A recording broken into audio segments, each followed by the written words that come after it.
Okay.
2 minutes out.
We need you to talk back and forth.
St. Pants Esports Arena. We're here for another edition of the Esports Tower Rumble, where talented all-star teams in the Esports Tower are competing for a spot in BFC, playing against pros and content creators. By the end of the night, we'll have our standings all figured out heading into next week's bracket stage.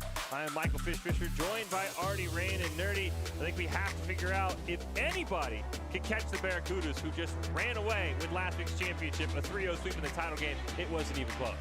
Okay, so the Barracudas have been a top contender in all of these Rumbles. It's even before they took their leave for a couple of weeks back about a month ago. They were still, coming in hot and coming in swinging every single week. However, another team that we've talked about that came in late in the game, the Swerve, I feel like those players, no matter what roster they end up on, they have had the ability to continuously pull their teams together. Yep. And so those players, even if they aren't as a unit this week, those teams that they will end up on, or if they're playing together, I feel like we'll give a run to the Barracudas for their money. Yeah, the Barracudas and Swerve were our teams last week, as you mentioned, Nerdy, and I think that is the one thing that we're going to keep an eye on are those two teams. Don't forget that this is the only qualifier for BFC, the Box Fight Championships, where high school kids can play with pro players and content creators. The Barracudas won last week, so they qualified, and now we have reset, and it's another week of group play. You see the bracket there on your screen. Round robin, groups of 4, all best of 5.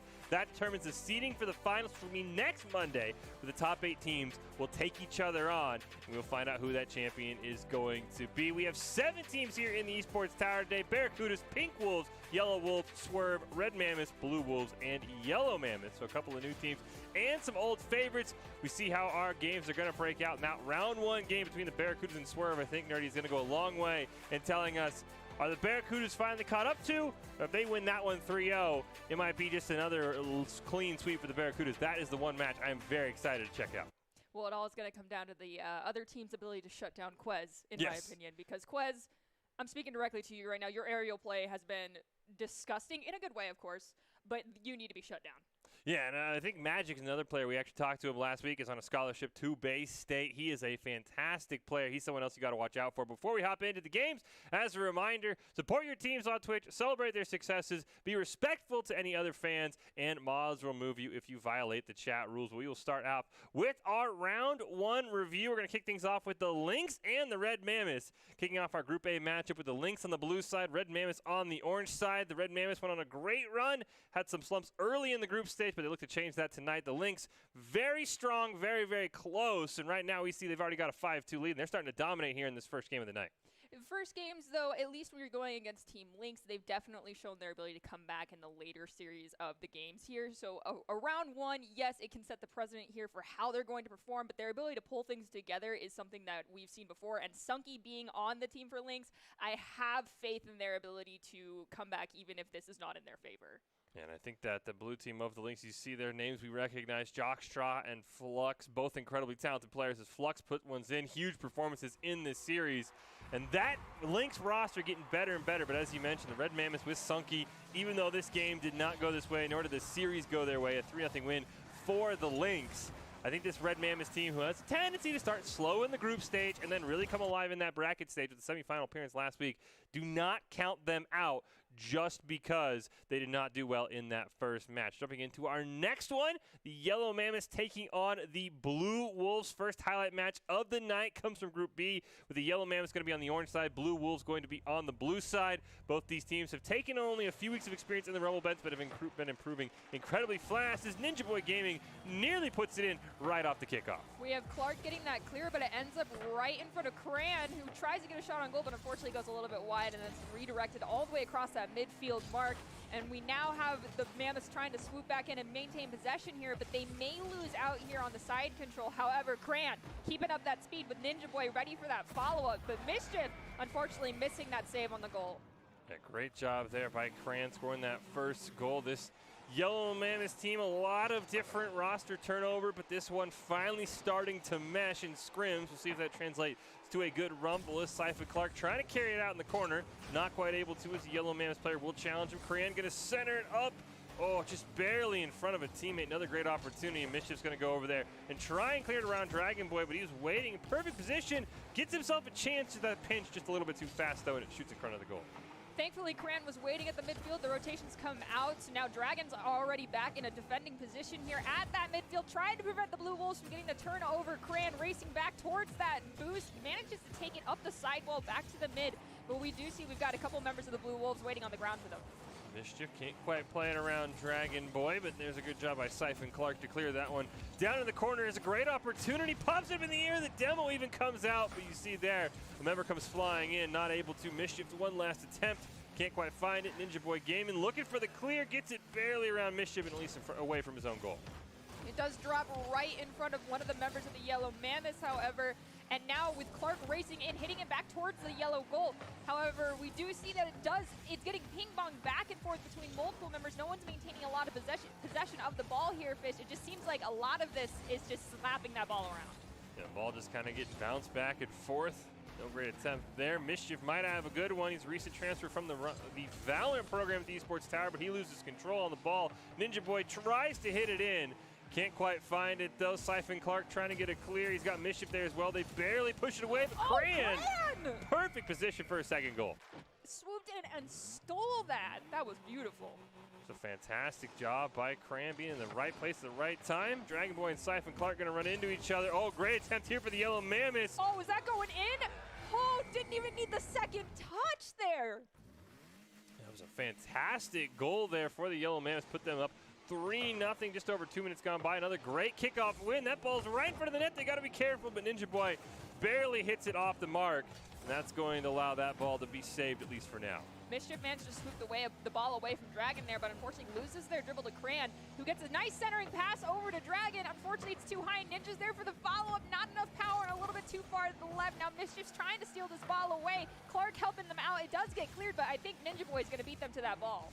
So race for the ball. Bobbert not quite able to get there. Mischief, oh, nice hit to steal that one away. Ninja Boy is going to play that one around him, up on the wall, looking for a centering pass. Kind of get some help from Siphon Clark. And Cran, oh, he hits the crossbar. One more attempt. Mischief makes a great save. And the final, another one off the crossbar. This ball barely staying alive. Honestly, I thought that was going to go in. We do still have Dragon here trying to get some sort of help to Ninja, and with the two of them tag teaming it, they bring their score to 4. Yellow Mammoth starting to pull away from this one. Everybody on the board now in terms of goals as Mischief wins that kickoff cleanly.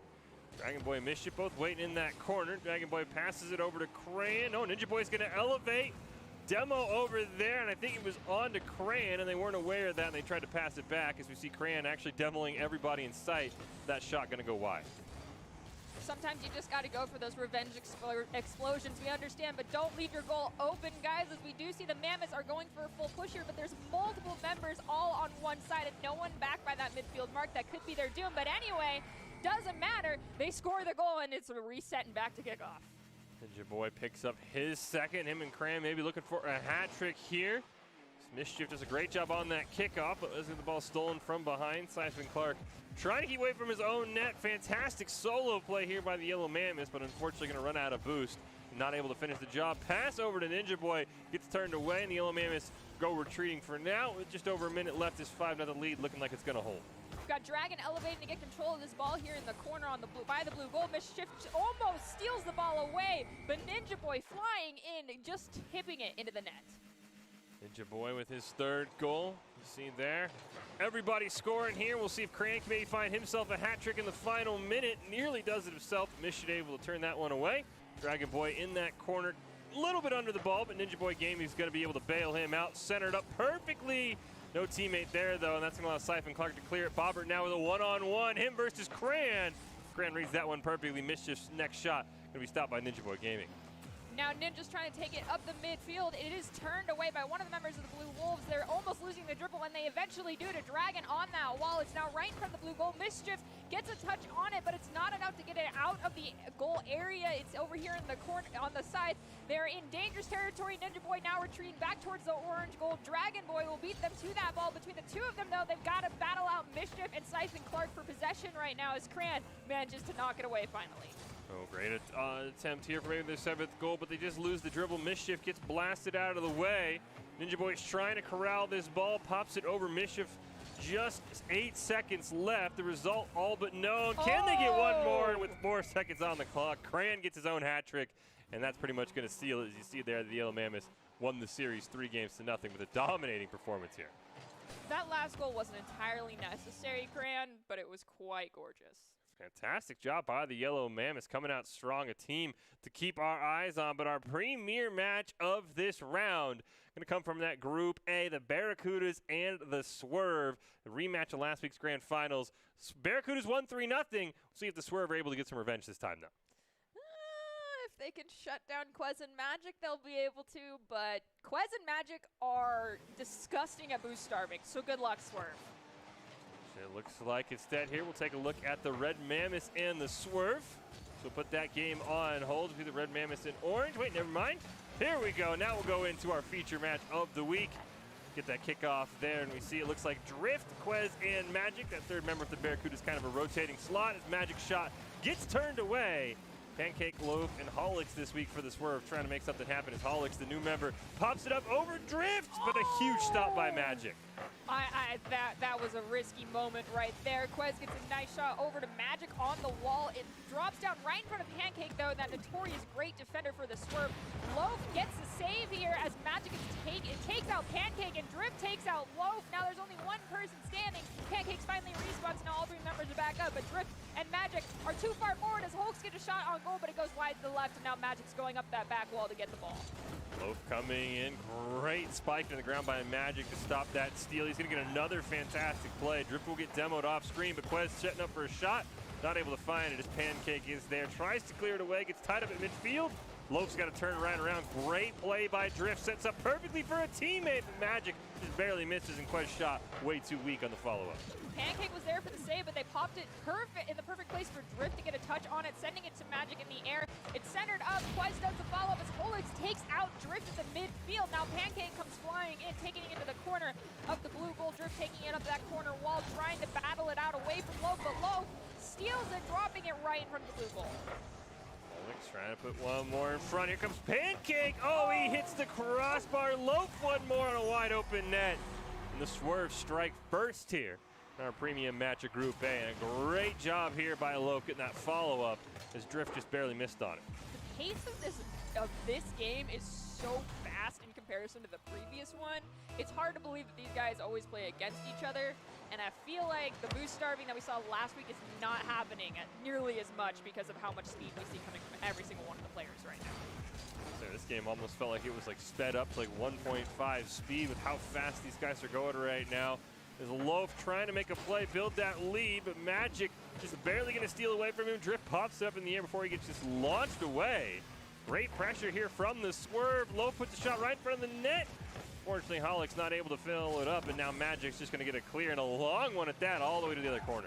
Pancake is there, however, to play it off the corner wall, trying to get it away from Quez, who flies in, sending it to Drift. All three members of the Barracudas are here now, trying to get this to connect into the net. Magic, unfortunately, loses their dribble to Loaf. Quez is there to help them out, however, Drift comes in, gets a shot, but Loaf and Pancake save it and send it into the corner.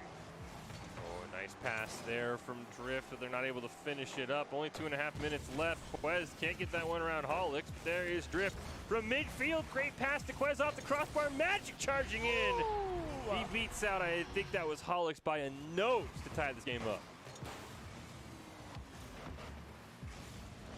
Barely making it past Hollix there. And this game already incredibly intense, and we still got 2.5 minutes left. I honestly thought we were going to Magic get demoed right there, so nicely done. I'm going to say you allay the demo. That was a really great play by Magic. You can see why he was one of those players, as we mentioned last week, $322,000 in scholarship for Esports Tower players, and Magic is one of them. As Drift now sets this up in the corner. Loaf's going to stop him, though. Quez keeps that ball alive, but it looks like Pancake should have a clear. But, oh, a triple commit comes out from the Swerve. Can Magic and the Barracudas punish them? He's going to put it right in front of the net, but Hollix able to regain control and at least clear it away.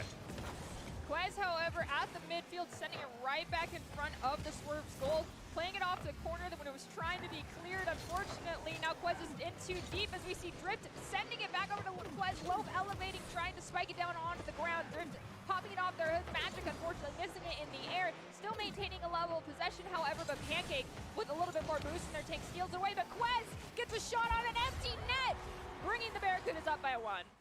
Yeah, really a fantastic play by Quez. Just a little bit too aggro here from the side of the swerve. Got to have somebody further back in net. Quez makes him pay, gives the Barracudas a 2-1 lead. Still 90 seconds left, though. Plenty of time here for the swerve. They only have 4 shots on goal, so they got to make some offense happen quickly. At Pancake not able to find that. Magic maybe trying to set up for one more. Drift steals that one away right in front of the net, but Lowe's able to get a nice clear. Now Hollick's trying to play it around Quez, and he will, but Magic's right there to stop and take his own shot off the backboard, but no follow-up. Drift at the midfield is trying to read Loaf. They kind of do, both spiking behind the air. Magic and Holix elevate. Holix getting the better of the touch on that 50-50. Drift there for the follow-up, taking it into the air, centering it perfectly, dropping it to Magic. Magic, unfortunately, will miss it, though, as Drift takes a shot a little bit wide to the left.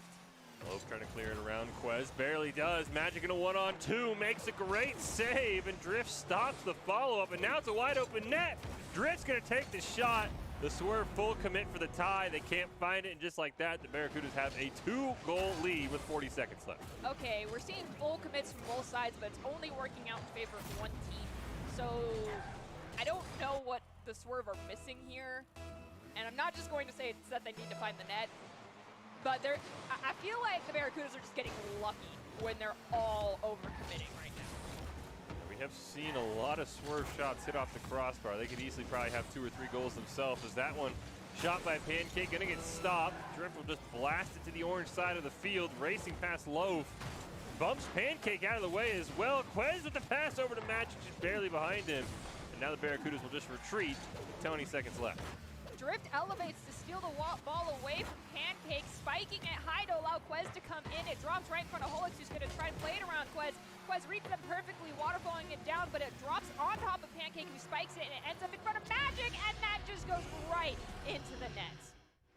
Fantastic play by Magic. The game all but decided, but he's just going to steal that one from Pancake, put the bow on game 1, and much like last week, the Barracudas with a dominating start here. They're going to win game 1 4-1, put themselves up 1-0 in the series in just a few seconds. I need to know where Magic was leading up to that shot. How were you in such a perfect position to steal that away from Pancake and score a goal and score another goal and get a hat trick before I'm even done questioning your skills?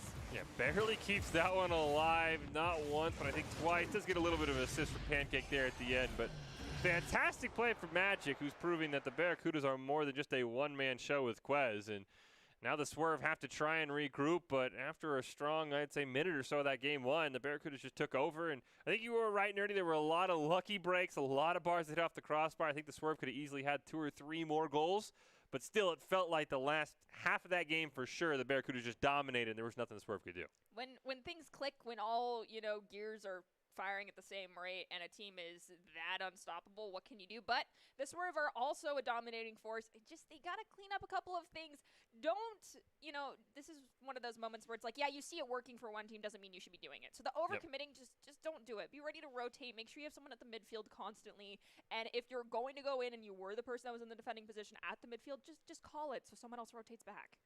Yeah, and I mean, I think that, the Barracudas have been in a spot similar to the Swerve where, you look back, I would say about a month or so ago in our Rumbles, the Barracudas were a good team, making it to the bracket stage, but running into other teams like the Vipers who would just kind of beat them down in the finals. The Barracudas took a few months off, they regrouped, and now they're absolutely dominating. So I don't know if the Swerve can challenge them quite yet. I think it'll be close, but you give this Swerve team 2 or 3 weeks with the coaching they get in Esports Tower, then I think they're really going to give a run for the money for the Barracudas. It is sort of that ebb and flow you see a lot of times. There's a team on top, teams figure them out, then that team starts to come back to earth, and right now the Barracudas are just so scorching hot.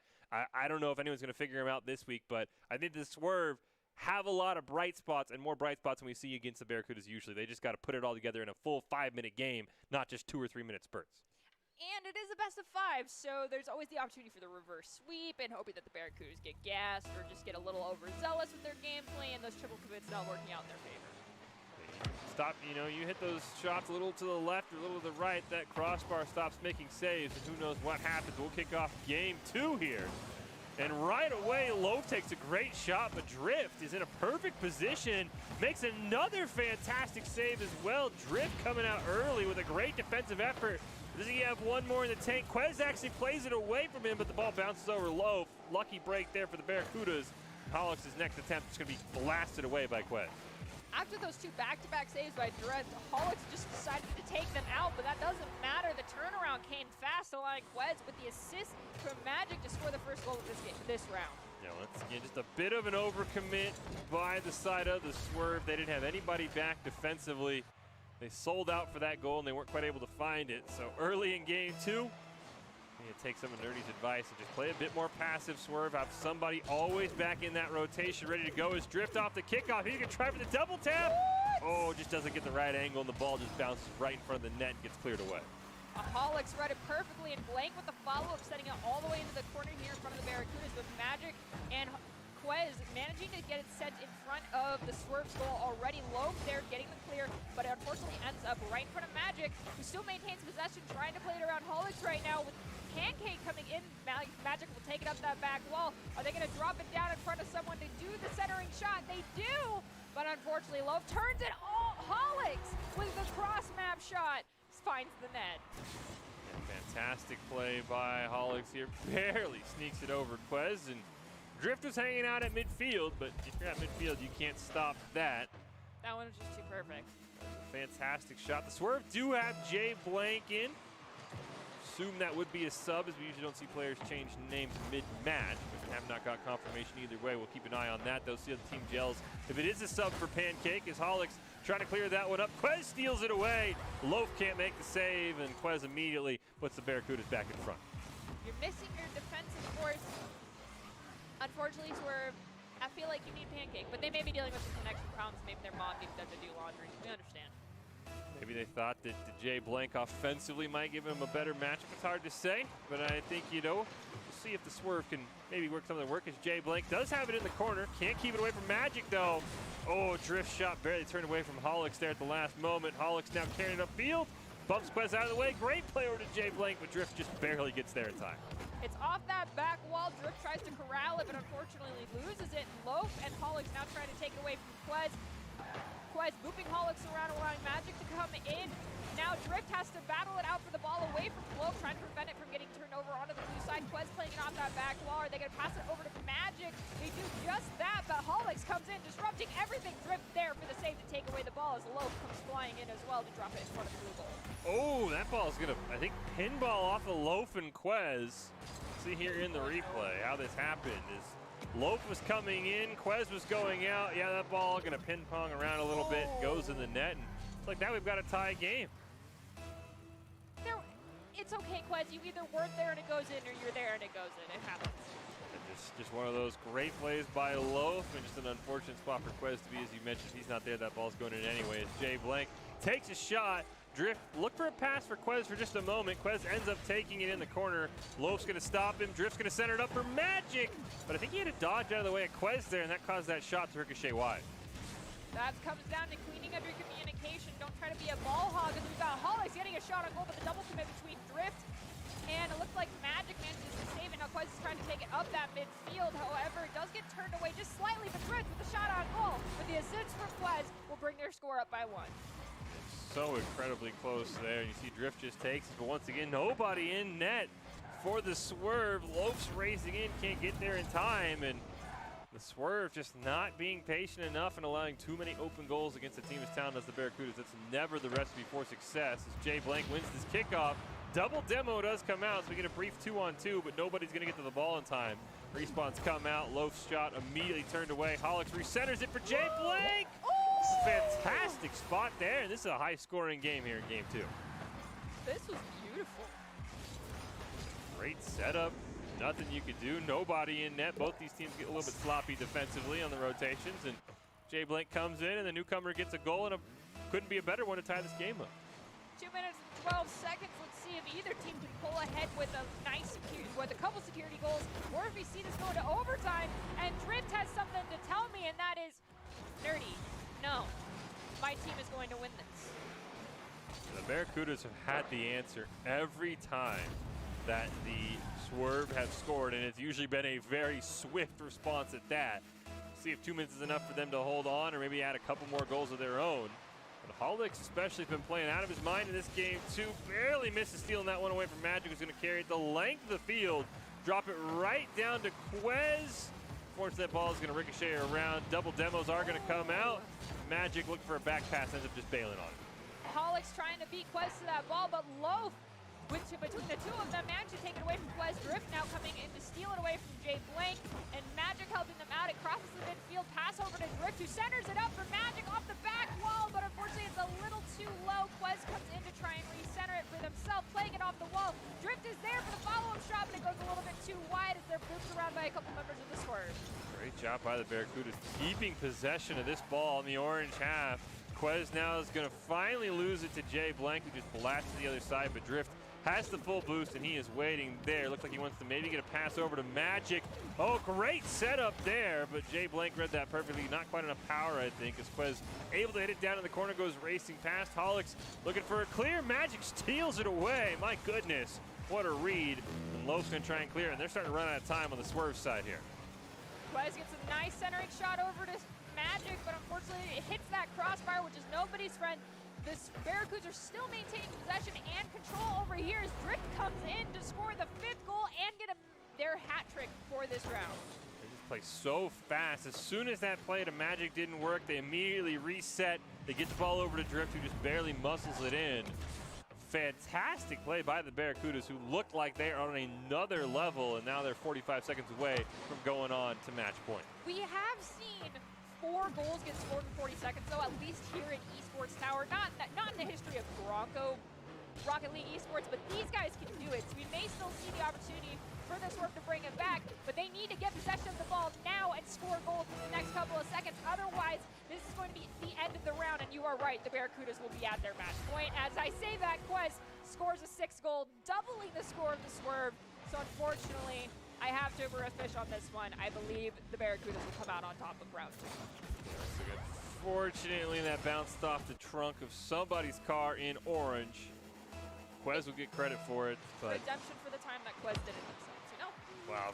Look, speaking of goals, Magic's just going to score off the kickoff. Nobody there. Maybe still talking about what went wrong on that Quez goal. Loaf just a tad late. Magic puts in a great spot off the crossbar. And just a fantastic effort, and the Barracudas was once 4-3, is now 7-3, and I think we can all but assuredly say this is going to a game 3 with the Barracudas up 2-0. If you were talking about the last goal, just keep going forward. Do what Loaf did and score another one for your team. Swerve's trying to stay in it. 7-4, 15 seconds left. Score a no-man goal right off kickoff. Just do it. If you get 2 of those, you might have a very, very small chance, but I think one bad kickoff and the Swerve's hopes of an insane comeback come to an end. As it's time, at least 5+ seconds have already ticked off. The Swerve gave it everything they got, and unfortunately, they're going to have to go to a game 3 and figure out exactly how to stop this Barracudas offense. It's all right. Maybe the start of the reverse sweep. Maybe. I mean, like I said, if this Swerve plays a 5-minute game, I think they can easily challenge the Barracudas, but there's just a few lapses defensively. They've had a few issues they haven't been able to correct. That ball would have gone in as well if there was any time on the clock. The Barracudas will take the win regardless. I think the Swerve are very, very close to winning or at least going to overtime against the Barracudas. It's just they have a 30-40 second lapse, and 2 goals get scored in those 40 seconds, and then the whole thing just kind of crumbles in on itself. So game 3 right around the corner. Barracudas looking to continue their dominating streak, but the Swerve, a very impressive performance for about 3.5 minutes in game 2, and then everything just kind of blew up in their faces, unfortunately. Just watch those rotations, get to the back post quickly. We didn't see a whole lot of demolitions throughout the course of it. I mean, there was a slight, maybe 10-15 second period where it felt like a lot of people were just going for gasoline on the field. It happens. People get angry. But beyond that, it all goes back to Doc's keys of the game. You need to make sure that you're making call-outs. Try actually going for the boost starving. Everybody is zooming. We commented on that at the start of this entire 5-game series here. And if you starve Magic and Quez, they're not going to be able to do much. Or, starve Drift, who's been the follow-up powerhouse for, completing some goals. Yep. Pick one, make sure they can't get any boost that they need, and maybe you'll be able to shut them down. Yeah, I think the other thing that we've talked a lot about with Boise State's teams, we've talked about, I think, with the Vipers as well, is you got to get in the passing lanes. You got to be able to stop the passing plays. Because there was one goal, it was a perfect demonstration. They tried to pass from Quez to Magic. It hit off the crossbar. Immediately they regroup. They go Quez to Magic to Drift, and the ball goes in the back of the net.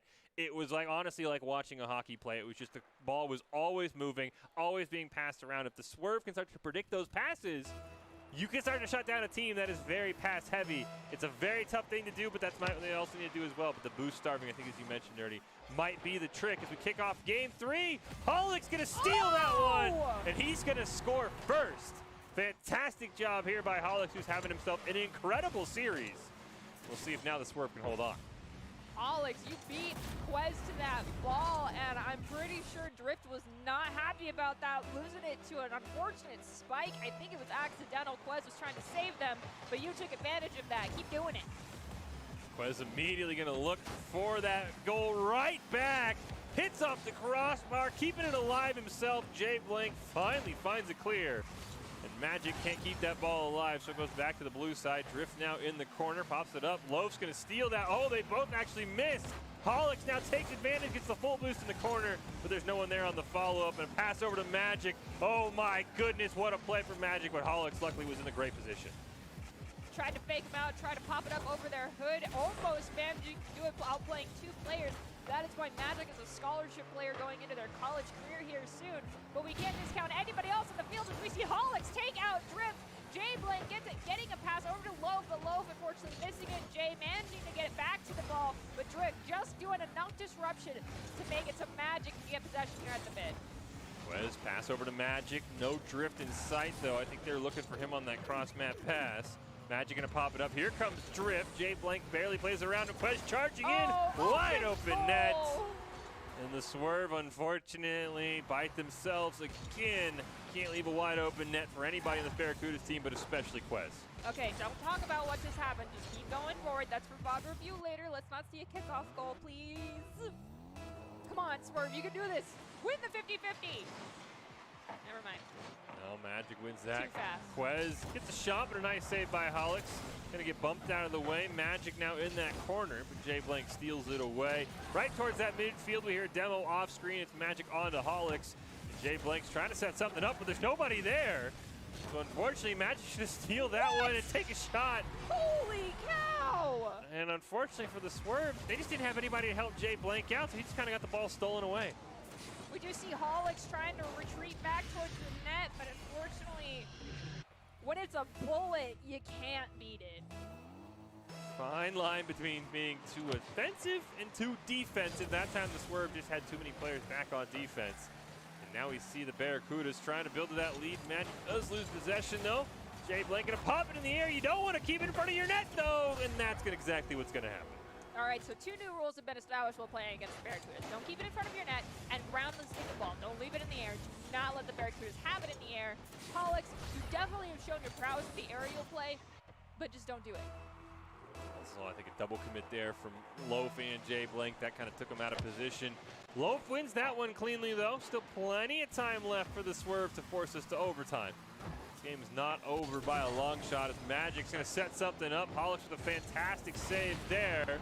Gonna get a demo onto Quez, but Quez will push the ball towards the net. Drift driving right in front, but Hollick with a fantastic clear. Loaf gonna barely sneak it around Drift, but Drift will actually pit maneuver him out of the way. That's gonna allow Quez just regain control, carry it up the field himself, but he goes too fast till Magic sets that one up. An insane play here. I think everybody, including myself, thought Quez was taking that, and here comes Magic with a fantastic pass. I think that was actually completely planned. I saw that they did that last week. They're using each other to tee up. It's beautiful. This Barracudas team, as I said, is on another level. It took a few weeks to regroup after kind of being that third place darling for a month or so, and now they have absolutely caught fire. 4-1 lead, half of game 3 gone by, looking for the sweep. Loaf and Magic gonna collide.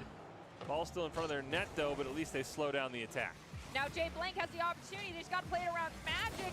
However, with Quez crashing into them, they will lose the dribble. Loaf with the follow-up, though. It's dead right in front of the goal. And Loaf for their own follow-up. The assist from Jay Blank will find another goal.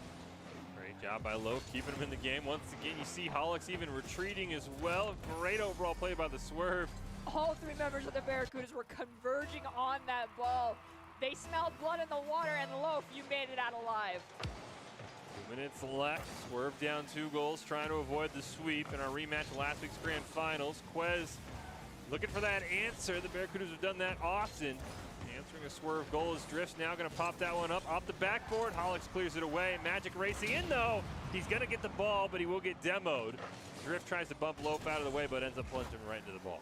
It drops right down onto Quez's hood. It takes it into the air, trying to play it above Hollix, but Hollix reads it perfectly, dropping it down on the blue side. Magic trying to beat Hollix out for the ball here. It does get thrown away by Blank.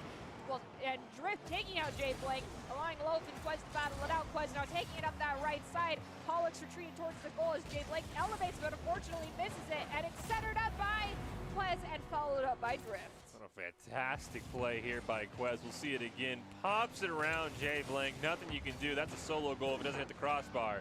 Drift was there. Magic was charging in. If they make the save, they probably have a good counterattack. The Barracudas know when to all in for a goal. They make it 5-2 here. And they're starting to pull away, and hard to say, you know what? Oh, Drift. We don't think anybody's catching us as Hollix's shot gets turned away. We've got Drift now playing it over their own goal, always risky. Loaf stealing it away. Hollix trying to come in, but fortunately it looks like Magic beat them to that ball. Jay Blank also trying to get a knock on it. Drift reading it well in the air. Loaf taking it away from Drift, though, in mid-flight. Magic elevating right in front of the Swerve's goal. It's a little bit too high, allowing Hollix to get possession and trying to bring it over to the mid, but some help from Loaf, but Drift sending it right back towards them at that boost marker by the orange goal. 1 minute left here. See what the Swerve can do. Maybe get a feel-good goal here. That is about all they have in the tank. Is unfortunately time is going to tick down. Barracuda's trying to stay alive here. Jay Blank trying to center this one up. Oh, right at the crossbar. Loaf shot turned away as well. Here comes Hollix, who's had a great series. Gets it in with an assist from, I believe, Quez. And there's still a small chance. That's what the Swerve have to rely on. Oh, yeah. That was, but again, Quez, that was one of those situations. You're there or you're not. It's going to go in. It's okay. With only 30 seconds on the clock, I don't think Quez is too upset unless the Swerve score quickly here. Jay Blank's got an opportunity. Oh, but Drift, who's been really solid defensively, kind of the unheralded star of this team so far, makes another great save and is really limited what the Swerve can do. We got Loaf trying to play it off the wall to themselves and Jay Blank following it up. It does get read, though, perfectly by Magic. As you see Drift take out Hollix. Loaf flying in to take the ball away from Magic, but Quez there for the help, playing it off the wall, off the ceiling now, dropping it down in front of Drift, off that back wall. Quez centers it up, but it's going to hit the ground and allowing this match to end. Barracudas will come out victorious in that matchup, a rematch of last week's grand finals. Prove once again they just have that other gear that nobody else right now seems to have. But like I said, the Swerve got so incredibly close. Couple of great starts. I think they scored first in 2 of the 3 games, just could not quite get the job done. And you know, Nerdy, we see it all the time with the Barracudas. You can only get so far going at it alone. If you want to increase your chances of success, you have to level up your teaming skills. We've seen that with the Barracudas. They had the duo that we thought was maybe the best in the Esports Tower of Quez and Yeezy. They kind of broke it up. They gave Quez 2 solid teammates, and now that threesome is absolutely insane. And that team is just so far out in front of everybody else. The Esports Tower really takes time to create teams of well-matched teammates. Give a shout out to Coach Jake. If those of you are watching and haven't checked out the Esports Tower clubs, you should. It is the fast track to rank up at esportstower.com. Well, that's going to get our Group A, or round 1 play done. You see there, Barracudas, Lynx, Yellow Mammoth, and Pink Wolves all winners. And I'll be curious how the Swerve respond in our next match, our next round match against the Red Mammoths, because right now the Barracudas just look literally unstoppable. Fish, so you mentioned the name of a team that so happens to have my favorite color. Do you recall what occurred during the All-Star Game week? Yeah, I do. I do recall that, yeah. So I really want to root for this team that I'm going to remain not naming. Congratulations on winning out on your last game. I'm excited to see what you bring to the table, but I can't use your name because I'm not caster cursing you guys this time.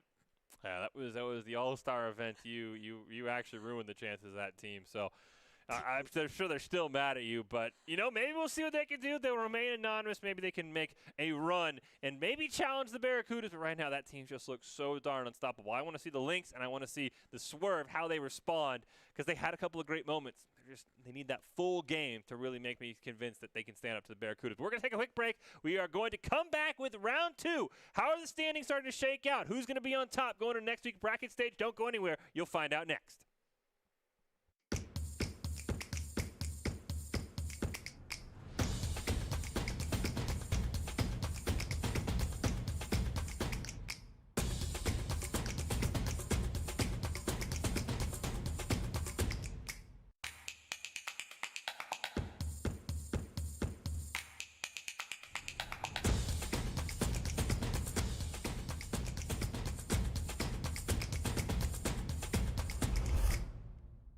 Are you guys ready? How do you guys are ready, bro? Here we go. Prepare your ears, chat. Prepare your ears. Here we go.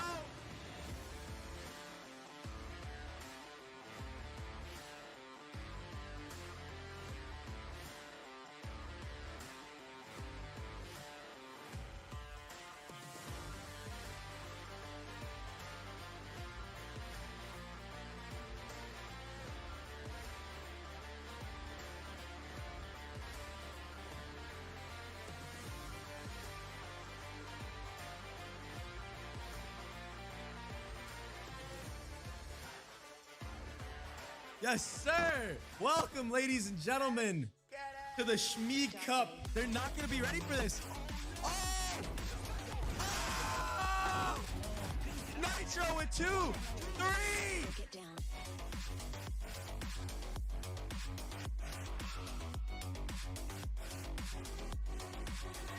Dark wave.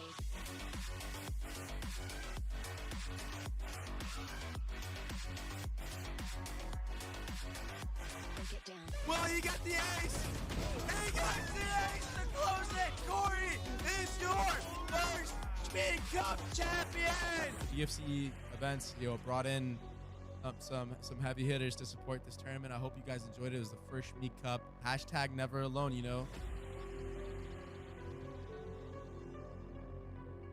Hello, I'm Rajneesh Khanna from iCultiware and Chopra Foundation. Mental health has been brought up a lot recently and proven to be at the forefront of our conversations. As we begin to understand how comprehensive it is, we should open up a conversation that mental health is not one size fits all. We all need help or just someone to talk to from time to time. Mental health is a very serious thing, so I'm glad that we were able to run this tournament and showcase and just show that and help support that cause, for mental health. So thank you guys so much. Let me go talk to the Esports Tower team. Yo, what's going on, guys? Hello, man. So how did it feel playing against 10s? I was shaking. Yeah. Shaking the entire time. You guys got rounds, right? So that's all that matters. Yeah. And don't feel down. You No, literally just played. I feel great right now. I'm coming out. Yeah, you guys literally played against one of the most stacked teams, I think, of this tournament. All the people that are watching too, like, you guys can do this as well. You guys can earn your chance. So look up Esports Tower, and they're doing good things over there.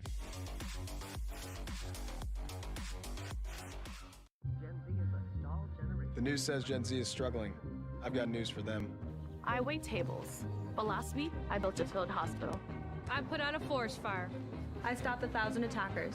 And a natural disaster. I've saved lives. And led a team on patrol. I serve. Well, I go to school full-time. While I work full-time. The greater the challenge, the stronger we become.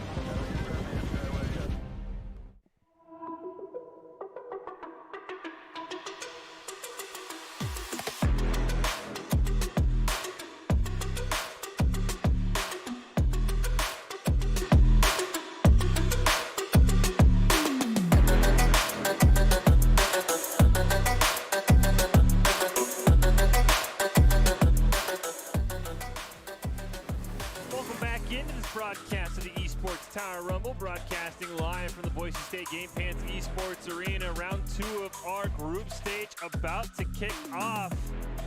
Anybody slow down the Barracudas? We're going to find out. I think that answer is no, though. Fish and Nerdy here to call all of the action. And Nerdy, I think We've already established that unless something goes horribly wrong for the Barracudas, they should be safe as our #1 seed. I think the real question is going to come down to who's going to be competing against them. We saw them just dismantle the Swerve, but I think the Swerve had some good performances. And I think this Lynx roster with Jockstraw and Flux, who are players we've seen for several Rumbles, I think they could get it going as well. There are some very talented teams that I think could maybe give the Barracudas a run for their money in a week or maybe even sooner, depending on how many scrims they want to put in. Well, I mean, in our highlight reel that we got to see of the game where they played against the Mammoths, the Lynx definitely popped off. Granted, we didn't get to see a lot of time to, analyze how well the rotations work out and things of that regard. But if we do see them match up with Barracudas tonight, we could see them give a run for their money. But I'm not making any predictions. I think the other team that I want to see is the Swerve and just how they respond. There's always sort of that question when you have these rapid-fire games like that. You go against the Barracudas. You played the grand finals. You probably knew the schedule came out. You're like, okay, we want to be able to take a game out the Barracudas. Maybe we'll take 2 games out the Barracudas. Maybe we'll give them a run for their money. And they did for about 2.5 minutes in the game, and then they just got blown out of the water. How do they respond against the Red Mammoths is definitely something I want to see. And the Lynx have to take on those Barracudas, so hopefully they can get something going. We also got Yellow Mammoths, Pink Wolves, Blue Wolves, and Red Wolves all going at it here in our round 2. All of this in the group play leading up to our standings that we'll have at the end of the night, and we'll see how the teams will stack up for next week's bracket play, where somebody's going to win and somebody's going to compete in a future BFC event against content creators and pro players alike. But it's time, before we get to round 2, though, to tell these teams what they need to do in order to be able to win no matter who they are playing against, and that is Doc's keys to the game. Don't let them have multiple attempts. Clear the ball at angles, steal the boost, and bump and demo to disrupt. It's all presented by Esports Tower. Score pro advice at esportstower.com. Improve your game sense, improve your team play, improve your performance under pressure. You'll get matched with great players and professional coaches to help you rank up. Go check them out, esportstower.com. And let's hop in to our round 2 highlights here. We're going to kick things off with that team I just talked about, the Swerves and the Red Mammoths here. See how the Swerves respond. They'll be in blue, Red Mammoths in orange. Swerve has shown that they can bounce back in a hurry, and you see right now it's already 5-2. It looks like they have already gotten over that loss they suffered to the Barracudas. We've got Pancake in for Loaf on this one, with Hollix and Jay Blank coming in hot on it as well. Sunky for the Red Mammoths, though, and Llama Guy, we've seen them in the past. It's been a while since they made an appearance here at the Rumble. Both fantastic powerhouses, so we could see them pop off during this round as well. Yeah, looks like that. Just brief highlights there from all we've been told here. The Swerve kind of dominated that series. So, a fantastic bounce back. And it's something I challenge them to do. Are you able to bounce back?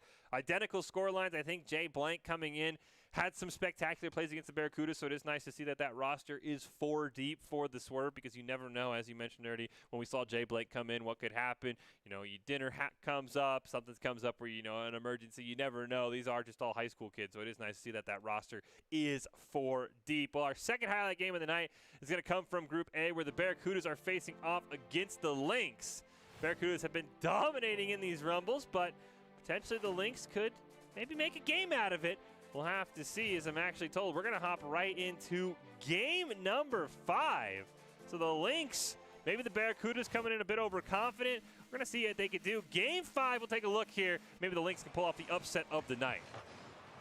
Flux stealing that 50-50 away from Quez. We have a new name here, at least one we haven't seen in a long time. Racer taking out one of the players in front of the goal right there. Following up the shot, Jay and Quez managing to save it, both double teaming a little bit though. Loaf is now on the roster for the Barracudas as well, as we see Jockstrad steal that ball away from them, but Quez comes in, reading it perfectly, stealing it away. Now we've got Jay back at the goal with Loaf up front, trying to make sure they can help Quez out. Quez playing it off that wall, unfortunately, miscalculating a little bit, dropping it right on top of Racer. Racer can't quite get it around Loaf, but Flux takes it over and gets the first goal of Game 5. Fantastic effort, as you mentioned, a pair of subs for the Barracudas, Loaf and Jay. And we'll see how they're able to respond as Quez off the kickoff, going to carry that one up the field himself. Tries to get around Flux, not quite able to. Jay's going to center it up. Ooh! And they're going to be able to put it home, and the Barracudas have tied things up just like that. Flux is, I don't know, one of those players that makes some insane goals at angles that don't make sense to any of us. So I feel like if there's someone that can go toe-to-toe with Quez, it's probably them. However, Flux also has to battle out Jay, and Jay is a powerhouse in themselves. Get a goal right there as well from the Lynx. Looks like that one's going to be credited to Jockstrot. And that's the other interesting thing is Jockstrot, they used to be teammates for a few rumbles with Quez on this Barracuda, so he might have some insight on how the Barracudas like to play, how Quez likes to lead his team. So maybe that's the reason why the Lynx have gotten this to a surprising Game 5. Right now have the lead with a minute gone by as Jay makes a great save. Loaf not quite able to find it, but he will get a bump out of the way. Now Jay demoed from behind, but Quez is going to just take this one himself. Flux, though, clears it away. Loaf overdrives it, able to recover, though. Tries to get a pass, but it's stolen away. And Racer was the one to spike it down on the ground. They have to outplay Quez, however. With the follow-up there from Jockstrot, they do manage to get in front of the goal, but Loaf comes in, shooting it over to the side. Now Jockstrot trying to center it up for one of their teammates. Unfortunately, Jay beats Flux to that ball. Now it's in front of the goal once again. Loaf dropping it down. Now Quez has possession, trying to take it up the midfield. Jockstrot reading it perfectly. Unfortunately, Jay, though, stymieing it away from them. And Quez and Jay, unfortunately, on that double commit, losing the ball. Now the Lynx have the opportunity to maintain possession here. Unfortunately, Quez has something else to say about that as Loaf gets a shot on goal. Jockstrot barely going to get that one around Jay. Double commit from Quez and Loaf combining, but it does not matter. Quez, top left corner, nobody could stop it. And just like that, we've got ourselves a 2-2 game here. Right off the kickoff, Racer's going to win that one with relative ease, but Loaf able to maintain that in the corner, tries to push it near midfield, gets stolen away. Jay just going to play that one away, keep that goal nice and safe as Quez is hanging out there as well. Flux gets a nice centering shot off that back wall over to Racer. Loaf unfortunately elevated but missed it. Quez managing to get some possession on it, tossing it over to Loaf, who plays it, unfortunately dropping it down on Jockstrot as Jay gets taken out by one of the members of the Lynx. Jockstrot and Flux now double teaming, trying to get a shot on goal. It is turned away though by Quez and Jay. See, now another shot here, going to be turned away by Loaf at the last minute. He'll pop it up in the air. Jay was right there, bit of a miscommunication. Quez clears it. Jay's just going to bicycle it over into that orange corner, create some space. You see Racer over in the corner. Flux setting up in the goal, but Loaf's going to play it around him. They try the pass, but Flux is right there. Now it looks like Quez waiting for it, gets blasted out of the way. Jockstrot trying to carry it toward that blue side. He's not going to be able to find it. Jay comes racing in, and you can see Barracuda's making these simple mistakes they don't usually make with a couple of subs in. Wow. Oh my. Even with the subs, though, they're still managing to score some beautiful goals. However, only one goal lead with a minute and 40 still on the clock. Cannot celebrate just yet. No popping that kid's champagne for anyone. Granted, these kids are high school. No one's over the age of 21. I can't tell them to drink real champagne. But they still got to be careful. You mentioned it. They're falling apart a little bit in a couple spots. Yeah, having some subs in is definitely not helping them out. Lynx maybe will take advantage of that. Lynx have made it a series. We saw that goal from Quez the second time. Just fantastic. What is Jockstrot plays it around one. Racer's going to try and clear it, but doesn't get a good hit on it. That allows Loaf to center it up. Barely sinks the ball past. I think he's going to get a demo as well. As Quez just going to play defensively. Do-it-all member for the Barracudas has never missed a single rumble. And I think that ball gets stolen away from him, but it's not going to matter. It's a 4-2 lead. Everyone on the side of the Barracudas has had a goal this round in particular. Nicely done. That shows just, you know, you got to spread the love around a little bit. It takes everyone on the field in order to actually make a success out of everything that's happening. As we see another shot on goal from the Lynx, turned away by Jay there, but the Lynx aren't giving up just yet. And it does eventually get turned away now. Jockstrot trying to prevent the possession from completely turning over, maintaining pressure over here, but Quez steals it away, barely playing it around the hood of Jockstrot. Quez gets a long clear. Tried to play the rebound, but Flux read that one perfectly. But 30 seconds left on the clock. Time ticking down. Jockstrot and company got to score now if they want a chance. Great play by Quez. Makes another fantastic save off the crossbar. Can he do one more? No, he cannot. Jockstrot gets the great save. Now Flux trying to clear this one down. He's got a couple of teammates there in the middle, but Jay makes the save. The Barracuda's going to go on to win this game. But a great job by the Lynx, doing more than I think anyone expected against the Barracudas, subs or not. It's a little difficult when one of those subs is Jay, I feel like. Yeah, that is fair. Jay, a very talented member of the Esports Tower. We've had a chance to talk to him. Fantastic. I mean, yeah, I think that, probably fair that they honestly, I don't even know if that's a talent upgrade or downgrade because, I mean, Magic and Prodigy, the normal members for the Barracudas, are absolutely insane. I think that is something that really speaks volumes, though, about Quez is he's made it to the top. He's now on the best team in the Rumbles, but according to the coaches, he is still practicing all the time. He's never missed a single game in the Rumbles for the Barracudas. I mean, he still is acting, like he's probably one of those low-level players grinding it out. So that's a huge shout-out to Quez having that much dedication, even when he feels like he is at the top of his craft and by far one of the best, if not the best players in our Rumbles. Quez, just make sure you're getting sleep and eating, please. It's my only request. As someone who has definitely grinded a game for far too long, just take care of yourself. Now we get our round 2 premier match. Going to come from Group B with the Yellow Mammoths facing off against the new team to our Rumble, the Pink Wolves. Yellow Mammoths have gotten off to a fast start in the group stage, trying to get a high seed. Maybe the Pink Wolves can come out of nowhere and take them down. We'll take a look at this best-of-5 series and see how it goes. Like we said, we've seen the Yellow Mammoths in the past. The Pink Wolves are a new team, though they do have a couple members with names you might recognize like HGR, Sir Wolf, and Scalix is cute. So not a new players, but definitely a new team. And right now they're already on the defense as HGR is trying to get it clear here with me on Switch coming in. That ball's going to get stolen away by Ninja Boy as well. Now Dragon Boy with a wide open net bounces it perfectly, but it's just wide. Now HGR has the opportunity to bring it up that midfield, but Ninja reading it well, takes it away, plays it around Sir Wolf as well. HGR trying to move them around, allowing Salaxis is cute to come in, steal the ball away from them. Me on Switch, defending powerhouse for the side of the Mammoths. However, putting themselves right in front of, between the goal and that other player, preventing it from going in. Dragon now using that as the opportunity to bring it all the way over to the side of the Pink Wolves. HGR trying to steal the ball away, but Dragon is not giving up as it gets popped high in the air. HGR tried to pass to Sir Wolf, weren't quite able to complete it, and now Ninja Boy over to me on Switch. HGR is just going to deny that one in the corner, but Dragon Boy right there keeps the pressure on. HGR can't quite get it clear here. Me on Switch going to challenge him well. You see Sir Wolf and Scalox is cute, hanging out in that goal, looking to make sure they stop anything that comes their way. And right now the Pink Wolves are not getting much offense, but they're getting a lot of great defense with another save there. It's just trying to clear this ball away. We have Ninja Boy playing it off the wall to themselves. There was no one in the goal, but Sir Wolf managed to come flying in the last possible second. Now playing it off the wall, unfortunately hitting the ceiling, miscalculating that a little bit. Drops it in front of Neon Switch, who tosses it up to Ninja Boy Gaming. Ninja plays it around HGR, and now we've got Galaxis' Q elevating to try and spike the ball down. Unfortunately, missing that one.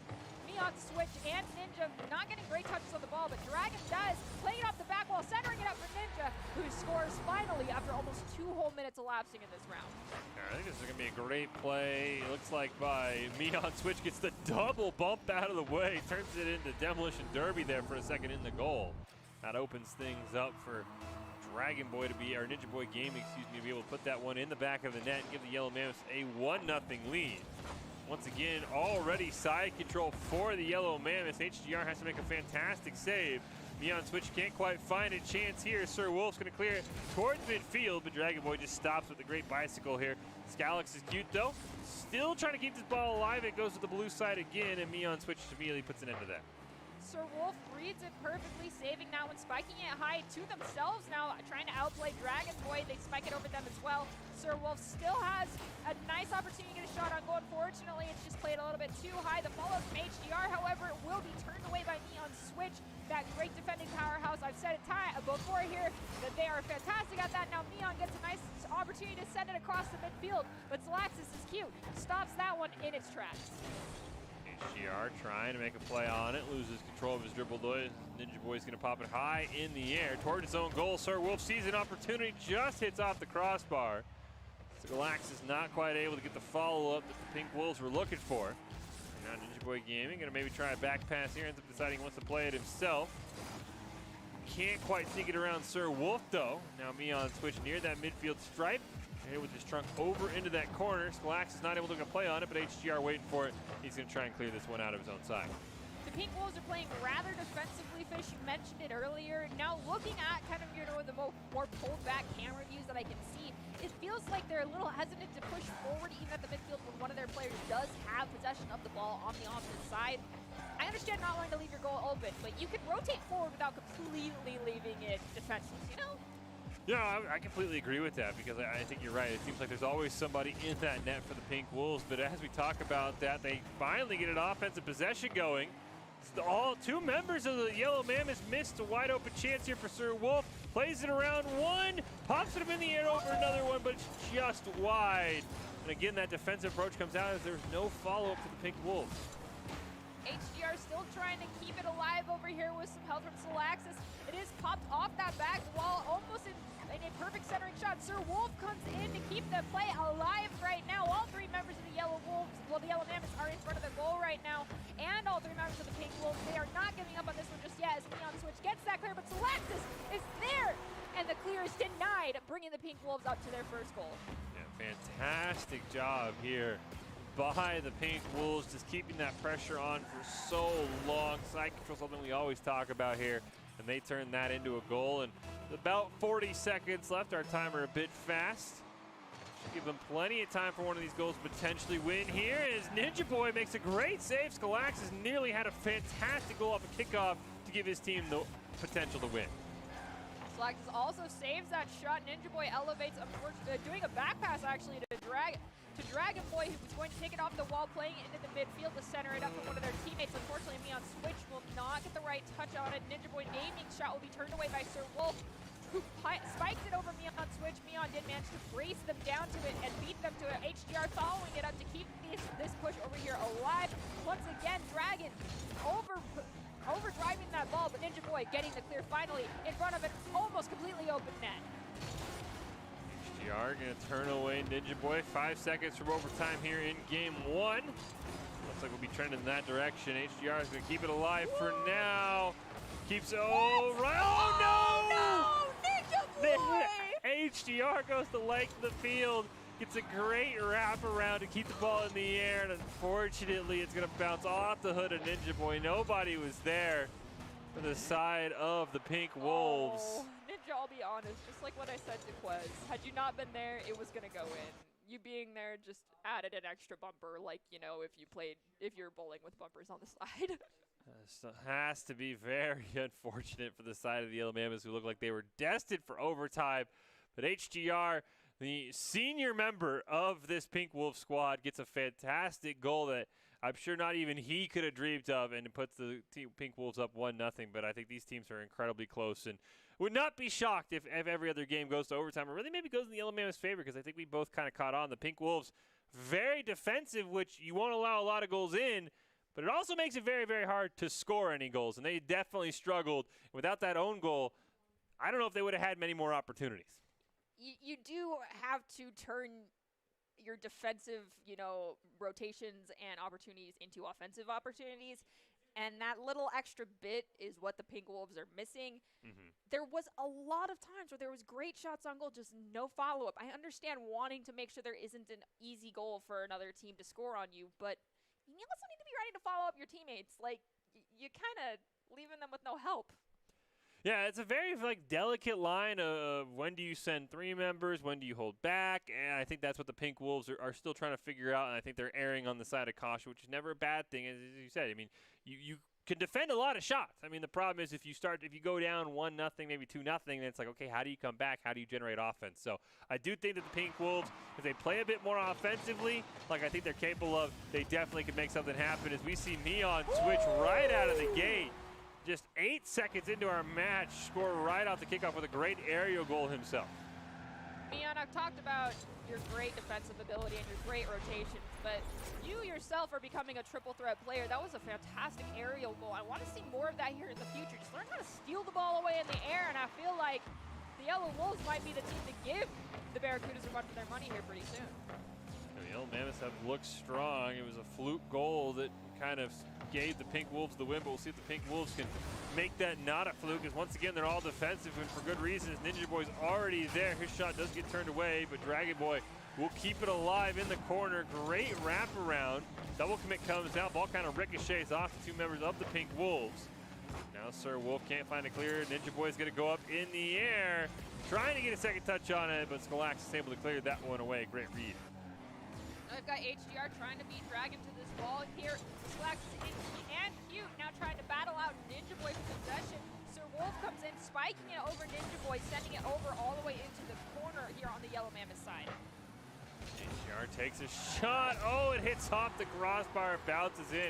HDR having himself quite the series with some incredibly lucky goals, and this is going to add to that. He takes a great shot, but the crossbar this time was in his favor, and it bounces it right in.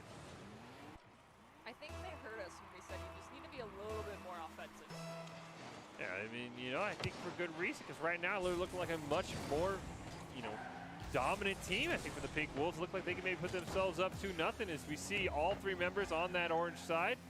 Excuse me, the blue side there, Skalaxis challenge to Dragon Boy, not quite able to find it. Ninja Boy gonna clear it away. And now we see that retreat come out from the Pink Wolves, so they're not quite over their full defensive stage just yet.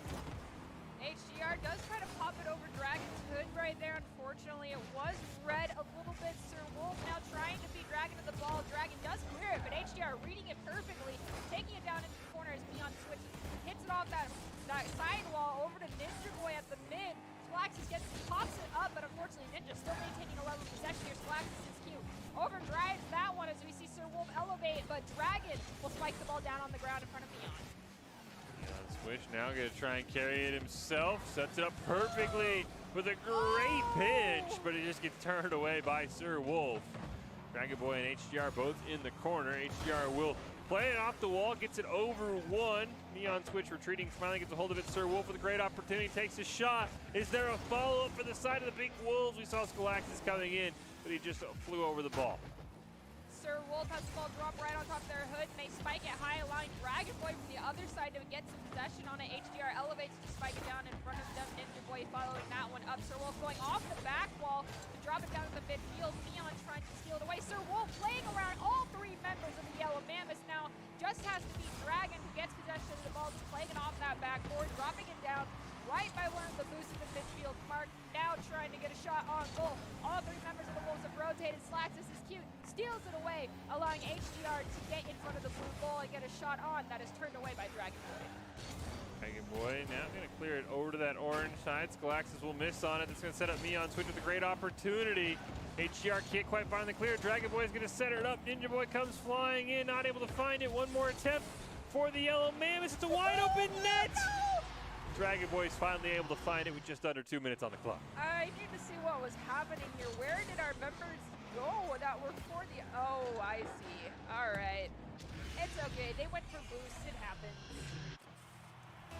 Everybody going for boost.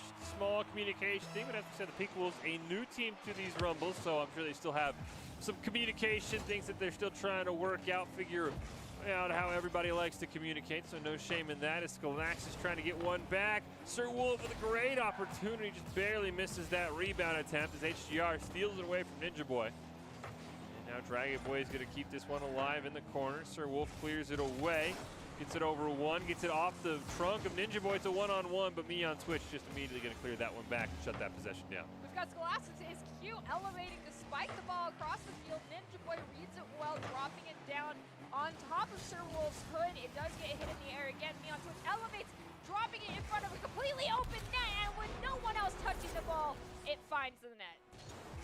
Fantastic job by Neon Switch, who has had moments where he looked absolutely insane. I don't know if he's maybe just holding back defensively or what, but another fantastic goal.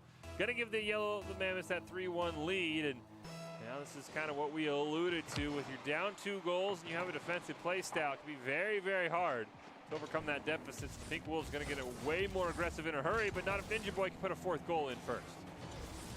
It does go wide of the net. Dragon Boy tried to help them out. Neon Switch now elevating, drops the ball right in front of the net. It's off that backboard yet again. Dragon Boy there for the follow-up, bringing the Alabama score to 4 with 54 seconds remaining. With the play style we see coming out from the Pink Wolves, I do not foresee this gap getting closed. Yeah, fantastic game by the Yellow Mammoths. They are able to win this. They could be looking at an undefeated group stage heading into that bracket next week, which would give them a fantastic chance. Maybe make a run to the grand finals. So this is a Yellow Mammoths team that is getting more and more talented by the week, and I think you're completely right, Nerdy, with how we've seen the Pink Wolves play so far.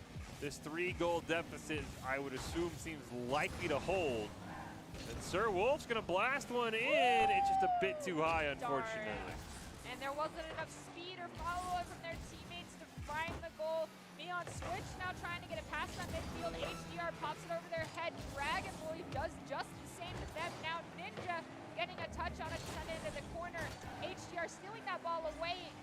Skalaxis is cute, attempts to get a nice shot on goal. Unfortunately, it's turned into the corner as Neon Switch gets the ball shot back to the mid.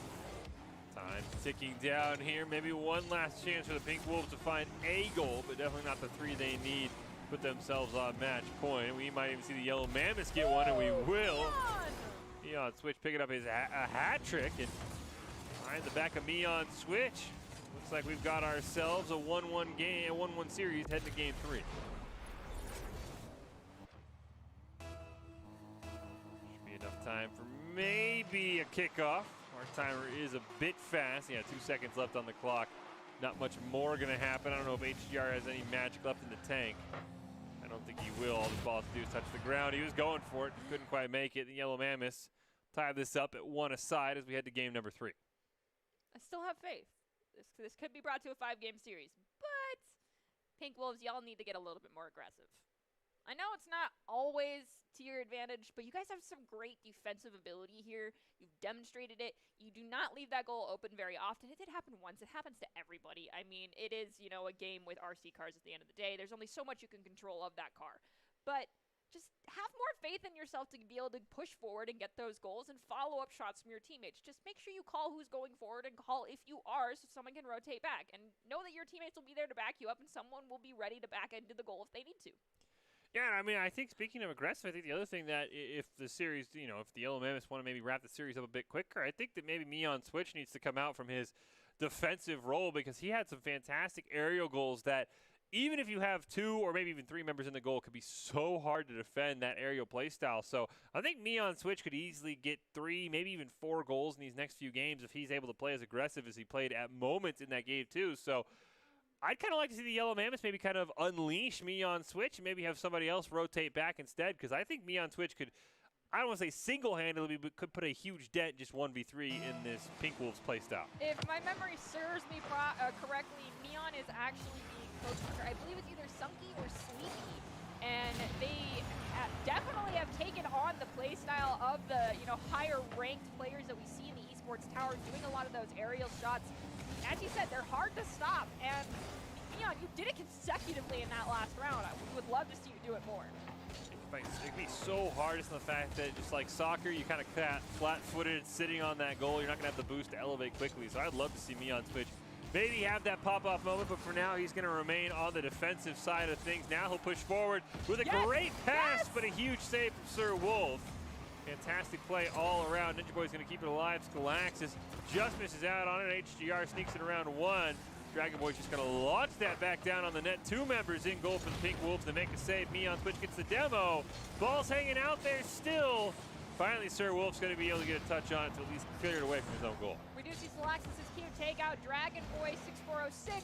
HGR gets a spike on the ball, setting it in front of that blue goal, but Meon Switch and Ninja Boy are both there. Meon plays it around Sir Wolf, taking it up towards the orange goal. Skalaxis' cute is rotating back. HGR reads the shot on goal well, redirects it towards the mid, but Ninja Boy stops it from crossing that midfield stripe, but Sir Wolf yet again stealing it away in mid-flight.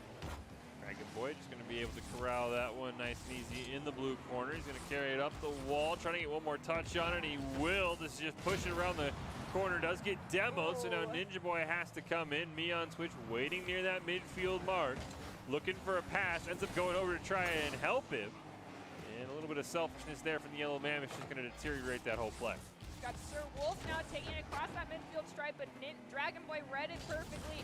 His Q came in to try and steal the ball away. Unfortunately, they overthrew that one a little bit. Meon Switch also comes in to stop the ball from going across that midfield. Dragon Boy trying to battle HGR out for possession here. Skalaxis rotating back towards the goal right now as Ninja Boy takes it up the side. Ninja Boy with a great pass to Meon Switch. The back pass played perfectly here.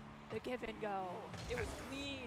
Absolutely fantastic there from Meon Switch and Ninja Boy. See how the Pink Wolves can respond. Still haven't seen them maybe as aggressive as we were hoping for. Still plenty of time to change that. Just under 3 minutes left of this game. Ball back on that orange side, though, where it has been a considerable amount of time, especially in this game 3 early on, as Ninja Boy going to pass that one back to Meon Switch. Kind of grounds it in a very awkward spot.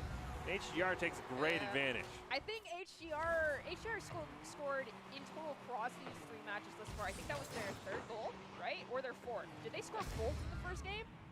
Yes, they did. I think that is their 4th goal. So HDR, keep doing what you're doing. He just one goal from Sir Wolf for Scholaxis is cute as that one hits off the crossbar. So close for Scholaxis right off the kickoff. Now Meon Switch racing down. HGR is just going to steal that one away. Get caught up here with Dragon Boy in the corner. Sir Wolf comes racing in, pops it up in the air. Scary spot the beast. Oh, Scholaxis just can't get enough altitude. And that ball is going to just go over to the side. Sir Wolf tries to steal the ball away from Neon Switch. They manage to do that and take out Dragon Boy. HDR back passes into Sir Wolf, and the shot on goal is prevented though and sent all the way over to the Pink Wolves goal. Now we've got Sir Wolf trying to battle out Ninja Boy Gaming for possession here, but Ninja Boy playing it off the back wall to themselves with a double tap. Finds a goal. Yeah, just a fantastic goal here for Ninja Boy to be able to double tap that ball in a way that the angle's going to slowly push it in. Nothing you can do if you're the side of the Pink Wolves. Just like that, the Yellow Mammoths have the lead, but it's only a 2-1 game with just under 2 minutes left off the kickoff. Oh no! Disaster strikes. I think Dragon Boy caught flight for some reason. Oh no, it was Meon Switch. He just jumped in the air and just completely missed, and a great shot by HGR to tie this game up. Meon, it's okay, it happens. HGR just needs a little bit of offensive help from somebody, and I think the Pink Wolves can win this game and send themselves the match point as Ninja Boy is going to set himself up almost perfectly. The ball just barely over his torso there, and now that ball is going to get pushed all the way back to that blue side. Chance here for Scholaxis, but Ninja Boy makes a great save. We've got Ninja Boy now taking it across that midfield stripe. HDR stealing it away, shooting it at the goal. It's a little bit wide. Meon Switch now trying to get possession of the ball here at midfield. We do see Sir Wolf flying in to take them out, allowing themselves to get possession, allowing HDR to get possession of the ball, taking out the back wall in front of the blue goal. But Ninja Boy elevating, spiking it over HDR in front of an empty net. And the Mammoths score their third goal. A great job here by Ninja Boy. He's taking some fantastic shots. So hard to defend those. You see Scholaxis racing back. Couldn't quite get there in time, and HGR didn't have the boost. And the Yellow Mammoth just under 90 seconds left in this game have a chance to put themselves on match point. One more goal would assuredly do it with just how defensive Pink Wolves have been playing. And Dragon Boy and Ninja Boy nearly combined for a fantastic goal. It's just barely off the mark to the right. We see a demolition come out onto Scholaxis from Ninja Boy there. Now we've got Meon Switch and Ninja Boy both in front of the goal.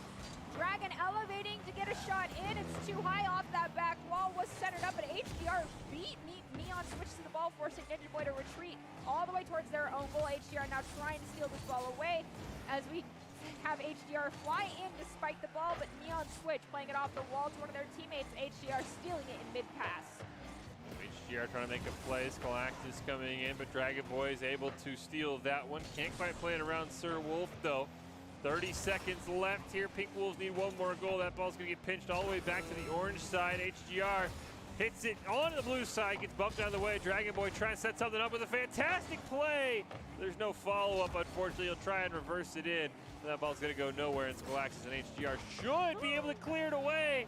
Big mistake, though. Meon Switch. Oh, it's right in front of the net. Everybody's there. Another stop. And now HGR's got to go the length of the field to tie this game up. You did it once, HGR. You can do it again. You've got 3 seconds left on the clock. Just prevent that ball from touching the ground. Ah, darn. HGR right there. So was Sir Wolf, but the Yellow Mammoths will hang on just barely. An absolute bananas final 15 seconds. All 6 members right on the crease of the goal. But the ball does not go in, and the Yellow Mammoths will head to game 4, up 2 games to 1. Definitely a winnable series for either side. Pink Wolves, they've got a lot of fantastic play from HGR, who is the veteran, but still only in his 3rd Rumble event. If Sir Wolf or Scholaxis able to make just 1 or 2 more offensive plays, I think the Pink Wolves have a very, very good shot of getting this to a game 5. But I also think the Yellow Mammoths haven't been playing up to their full potential. I think they could maybe put 5 or 6 on the board if they are able to get that aerial play going, especially from Meon Switch.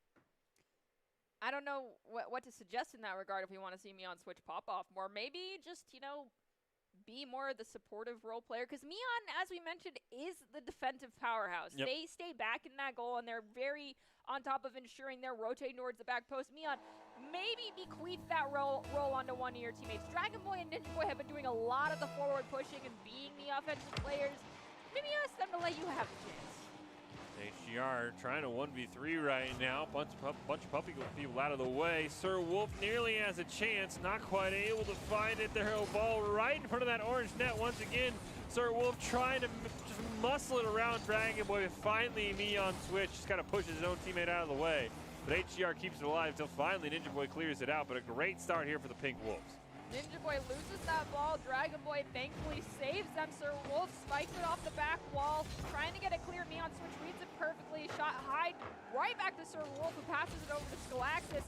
Ninja Boy reading it in mid-flight with the follow from Dragon, get a shot on goal, but there is both two members of the Pink Wolves there, so it does not go in.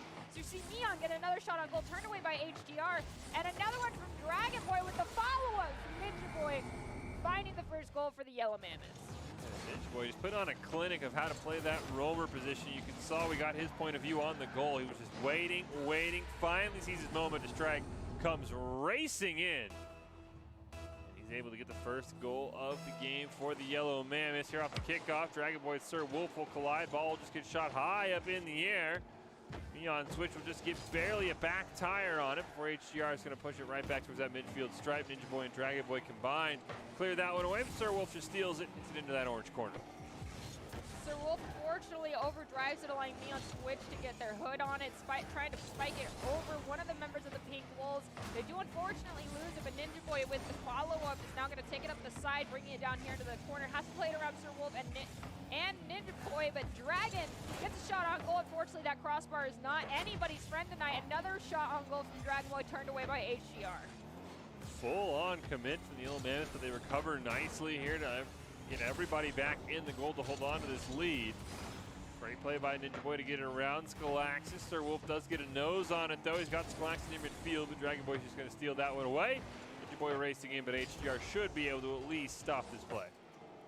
We got Ninja Boy trying to play it off the wall to Dragon. It's a great centering shot, but Sir Wolf elevating, spiking it high. It drops down right in front of the goal line. Neon Switch to come in and to finish out that attempt and scoring their second goal for the game. Unfortunately, I think a bit of a double commit there. HGR got knocked out of the way, couldn't recover in time. Neon Switch comes flying in. Just like that, the Yellow Mammoths have a 2-0 lead. 3 minutes left in this game forward. The Yellow Mammoths trying to go undefeated in the group stage, set themselves up with a fantastic seed in next week's bracket stage. Skalaxis is cute, gets a nice demolition there, but the Pink Wolves are going to need more than one demolition to maybe try and start to come back in this game. Ninja Boy now playing it around two members of the Pink Wolves in the air. Their shot is turned away by HGR. Now Skalaxis is cute. Has to play it around Neon Switch by playing it off the wall line. Sir Wolf to take it away. That was a beautiful play between the two of them. Now there's all three members, though, of the Yellow Mammoths in front of the goal, so their shot gets turned away. HDR at the midfield tries to bicycle it back, but unfortunately they miscalculated just a little bit, allowing it to still just crawl back into the Pink Wolves territory. Wolf and HGR trying to combine for a clear. Skalaxis not able to get it around Dragon Boy. That ball spending way too much time on that blue side. Dragon Boy hits the crossbar, follow from Ninja Boy. And that Yellow Mammoths lead is now 3-0 in time. Starting to wind down on the side of the Pink Wolves. With their pace, the Pink Wolves can score 3 goals in 2 minutes. It's kind of, that's more than enough time for them to do it. That's consistent with their steady pace that they've kept within these rounds. However, they need to take advantage of some of the double commits we see coming out from the Yellow Mammoths in order to do just that. As we see HDR get a nice clear here. Dragon Boy tries to elevate to hit it. Unfortunately, both them and Neon Switch will miss it. Skalaxis is cute. Now just has to play it around Dragon Boy, who elevates, spiking it over them. HDR reads it well, but the follow from Ninja Boy will result in a clear for the Yellow Mammoths. HDR racing back towards the goal and try to prevent it from being just empty and allowing an easy shot on as Neon takes it into the air, playing it. Unfortunately, the shot a little bit too far to the left. The ball from Dragon Boy finding the net. Dragon Boy almost maybe certainly puts this one away. Him and Neon Switch have been fantastic in this series, and Ninja Boy has complimented them as well, as actually Ninja Boy was racing in case something went wrong on that shot. Minute 35 left. Time really started to wear down as we see the Pink Wolves only with 2 shots in total in this game 4. Even HGR struggling a little bit here. They're gonna need a complete and total turnaround, with this ball spending almost, I would say, the full 5 minutes on this blue side. We've seen Neon Switch get a demolition, and Ninja Boy trying to set something up. for Dragon Boy, and he'll do just that. There's nothing more you can really do here in this situation, I feel like.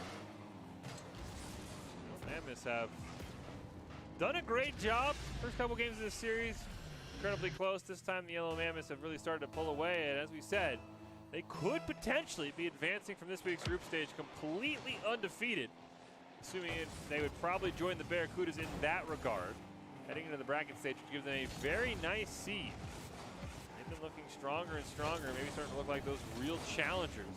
Potentially make a run to the grand finals, or even pick up a win and a spot in a future box fight championship. With a minute left here, ball once again on that blue side where it has been all of game forward. You think maybe the Pink Wolves have just simply run out of gas. 5-game series is not something that every single one of these members is quite used to just that yet. It's a new format that we adopted not too long ago. It used to be 3 for this stage, and so unfortunately, Fish, I think you're right. The Pink Wolves might just be gassed. Ninja Boy is going to be able to pick up a hat trick of his own. Pouring it on here as it's now a 6-0 lead for the Yellow Mammoths. We'll see if either of his teammates are able to join him in that hat trick regard within the next 39 seconds or so. Ninja Boy can't quite find that one. A couple of misses as well on a double commit. Maybe HGR able to get something going. Cute Sir Wolf. Oh, yes! Ricochets around. Pink Wolves at least get one on the board here to wrap up game 4 in the next 30 seconds. Scored 1 goal. You know, sometimes it's all you really got to be gunning for is to make sure that it's not just a complete shutout. And you guys did that, so nicely done. Try to score another one, though. Get a kickoff goal. I love seeing those. Very aggressive play, and there's that kickoff goal from HGR. Everybody now on the board here in some capacity for the Pink Wolves, and Meon Switch just bailed, tried to get a little bit cheeky, not able to find it. HGR able to put a goal on, not thinking that 4 goals in 26 seconds is possible. As we see, another great kickoff, but this time Meon Switch was in the perfect position. He was ready for that one. Yeah, they were like, not happening twice, my friend. Sorry. You know, that's fair. As we do see Sir Wolf try to play it around a couple people. They do lose their dribble. HGR tries to steal the ball away. Meon Switch has it in front of the goal. Pops it off their hood. Misses it just a little bit. Ninja Boy now playing it off that backboard. Trying to drop it down to Dragon, but Ninja Boy, without even needing the assistance, scores the 7th goal for their team with just 3 seconds on the clock.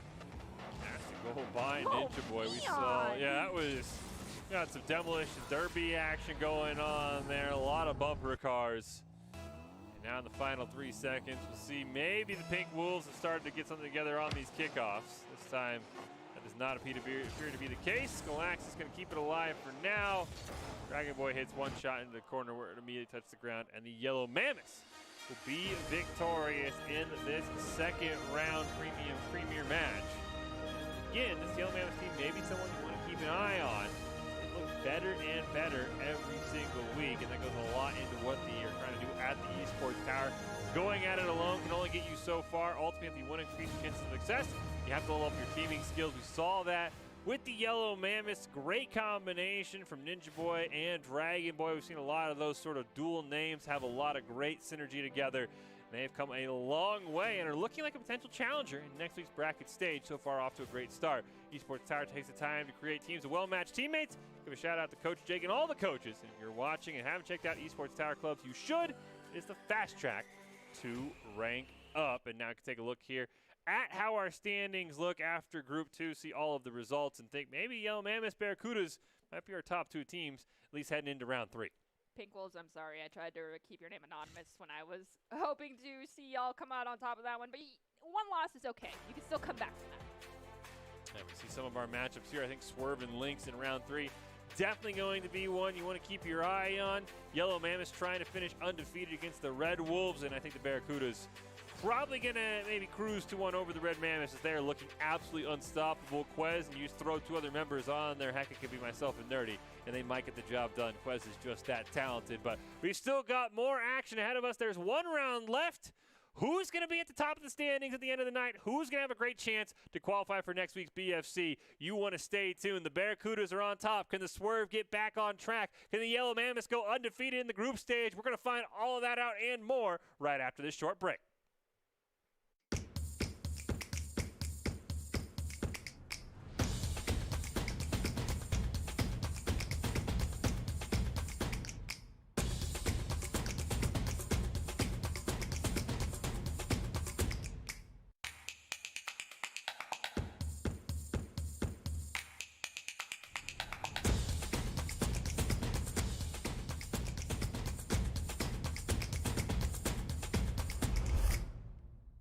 Are you guys ready? I don't think you guys are ready, bro. Here we go. Prepare your ears, chat. Prepare your ears. Here we go.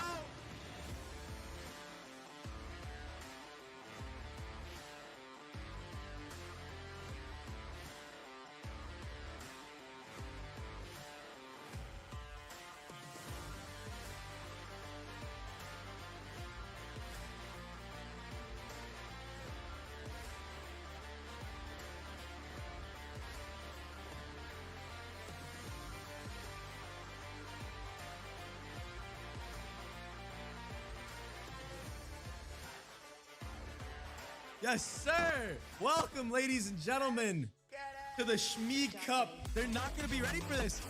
Oh! Oh!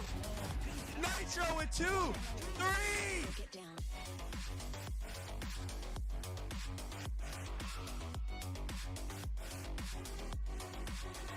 Dark wave.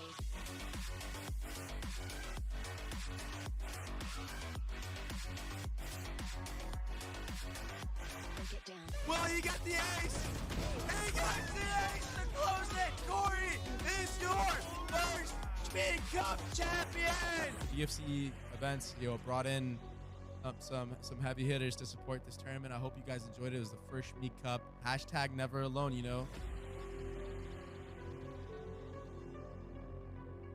Hello, I'm Rajneesh Khanna from iCultivewear and Chopra Foundation. Mental health has been brought up a lot recently and proven to be at the forefront of our conversations. As we begin to understand how comprehensive it is, we should open up a conversation that mental health is not one size fits all.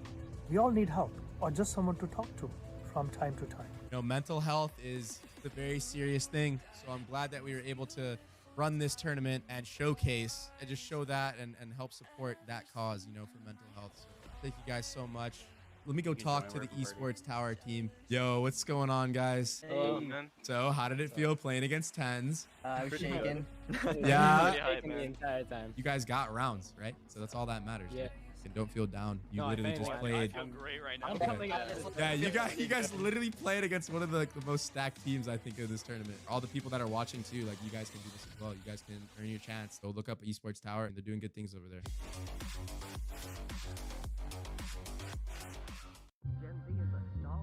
The news says Gen Z is struggling. I've got news for them. I wait tables, but last week I built a field hospital. I put out a forest fire. I stopped 1,000 attackers. And a natural disaster. I've saved lives. And led a team on patrol. I serve. Well, I go to school full time. While I work full time. The greater the challenge, the stronger we become.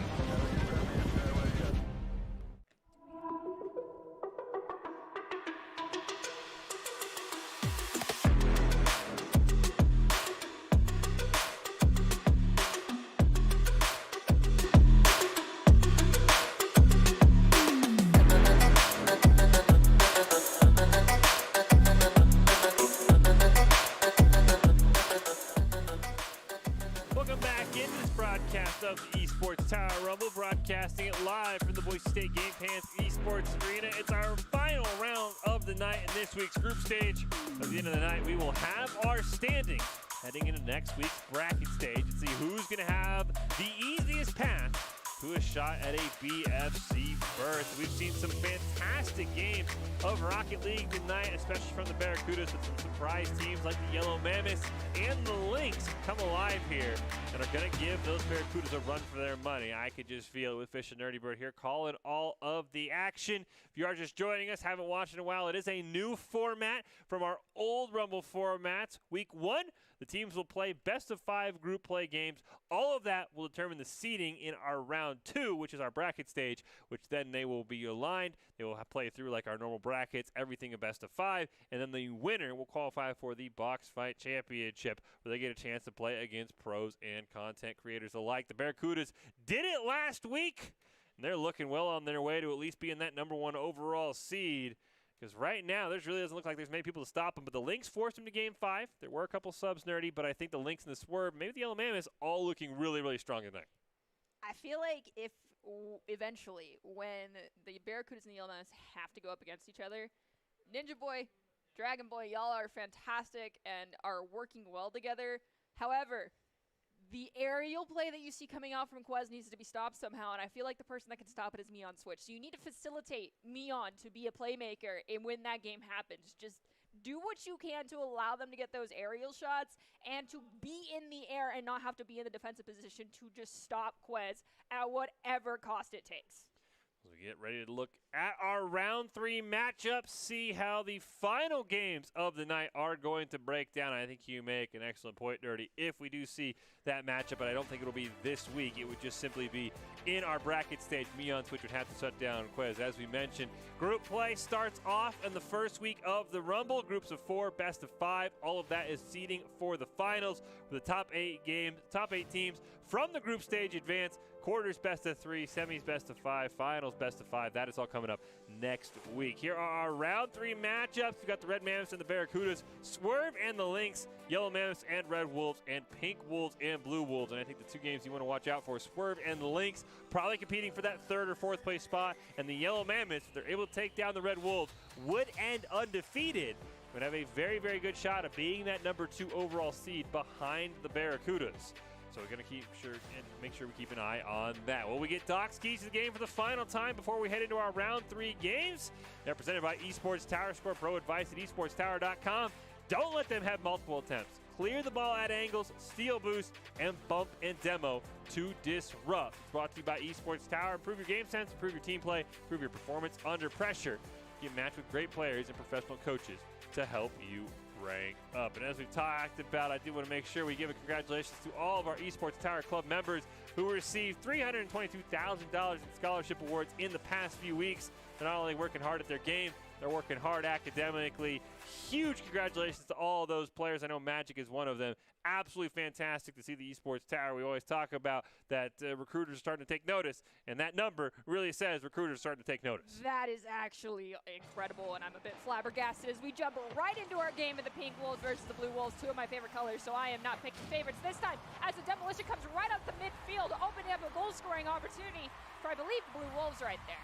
A fantastic job by the Blue Wolves on the blue side, fittingly. Pink Wolves on the orange side. Both teams battling it out here to see who will come out on top in the battle of Wolf supremacy. And right now the Blue Wolves have a 2-0 lead.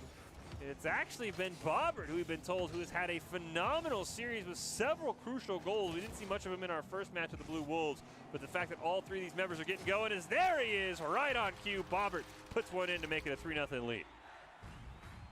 So Wolf, HDR, and Scalaxis, we saw you in our just this last game. You're great defensively, but you need to get the powerhouse of being offensive because the Blue Wolves have just dropped the pedal to the floor and are not letting up right now. And just playing defensively will not help you come out on top of that, as we see Bobbert score yet another goal. Bobbert coming alive, Epidol as well. This is game 5 of the series. They battled it out to the very end. But it was Bobbert, the hero in this one. I heard he had crucial goals throughout some of the games we did not see. Absolutely popping off. We know Mischief is incredibly talented. Siphon Clark's had some great moments, but for Bobbert to come alive, win that game 5 almost single-handedly on a 4-0 scoreline, 3 of those for Bobbert himself. Absolutely fantastic. Well, our round 3 highlight game of the night going to come from the Barracudas we've seen oh so much of. They'll be in the blue, taking on Red Mammoths in the orange. Barracudas have looked in control of this series so far. We're going to join game 3 for its entirety. The Barracudas already up 2-0, but the Mammoths have made them work. Let's see how game 3 goes. Looks like Jay still in for the side of the Barracudas, and Loaf as well. They're all partnered by Quez, who we know can single-handedly take over a game as we get a couple demolitions to start things off, and they're still looking for a clear for the Red Mammoths. We've got Lamagai and Sunky here for the Red Mammoths with CZC able to fill in for their 3rd quintessential member here. Both Sunky and Lamagai have been notoriously well-rounded players. Let's see how this whole game shakes out, because filling in does make things a little bit difficult. It can throw you off a little bit, but if you're the Barracudas, that throw-off doesn't mean too much when the 2 subs are Loaf and Jay for Quez. Quez nearly had a fantastic solo goal there. Ball will get cleared away, though, but there is Quez. He's all over the field, and he's going to take this one himself. Pulls back on the throttle, but Lamagai makes a fantastic save. Loaf now racing in, sneaks it past Sunky, and the Barracudas strike first in game 3. That's all right. It's only a couple seconds in. We can see this even out very fast. Just both Quez and Jay have been great offensively, but they've disrupted each other's paths of progress throughout the course of a round more than once, and we definitely saw that in the last match, so we got to commentate with these guys. So they got to watch out for that and make sure they're not double committing on the balls. We do see Jay do a pass back to Loaf there. Unfortunately, Loaf was not ready for it, allowing one of the members of the Mammoths to beat them out to the ball, and there's an empty net right there, and with that, the Red Mammoths will even out the score. Fantastic goal there by CZC. Pairing up well with Llama Guy and Sunky, two names we've seen quite a lot of in some of our old Rumbles. Haven't seen them for a while, and I see them back as Quez, though, takes a great pass from Loaf, just barely hits off the crossbar. Jay's follow-up is wide. A full triple commit comes out from the side of the Red Mammoths, which is never what you want to see, and Jay fakes them all out. Oh my goodness, he broke everybody's ankles on that incredible fake. And we're going to see it one more time. That was absolutely insane from Jay.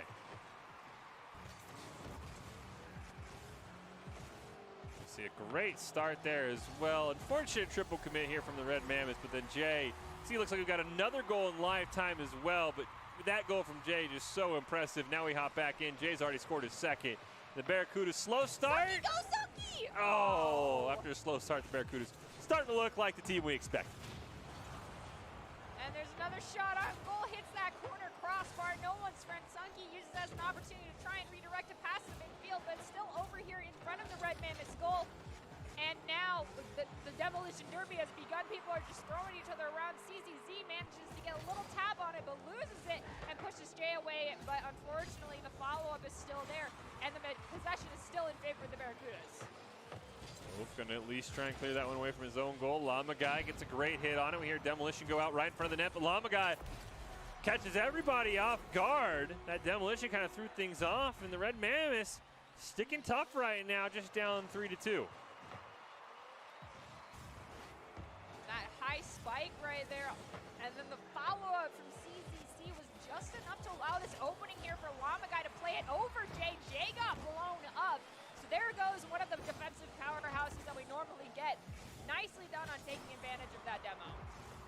Loaf and Sunky gonna battle that out in the corner. Quez pops it up in the air, redirects it, hits off the crossbar. Jay one time, we're not able to find it. Barely gets a nose on it. Loaf ends up landing on the ball and pushing it away from that net.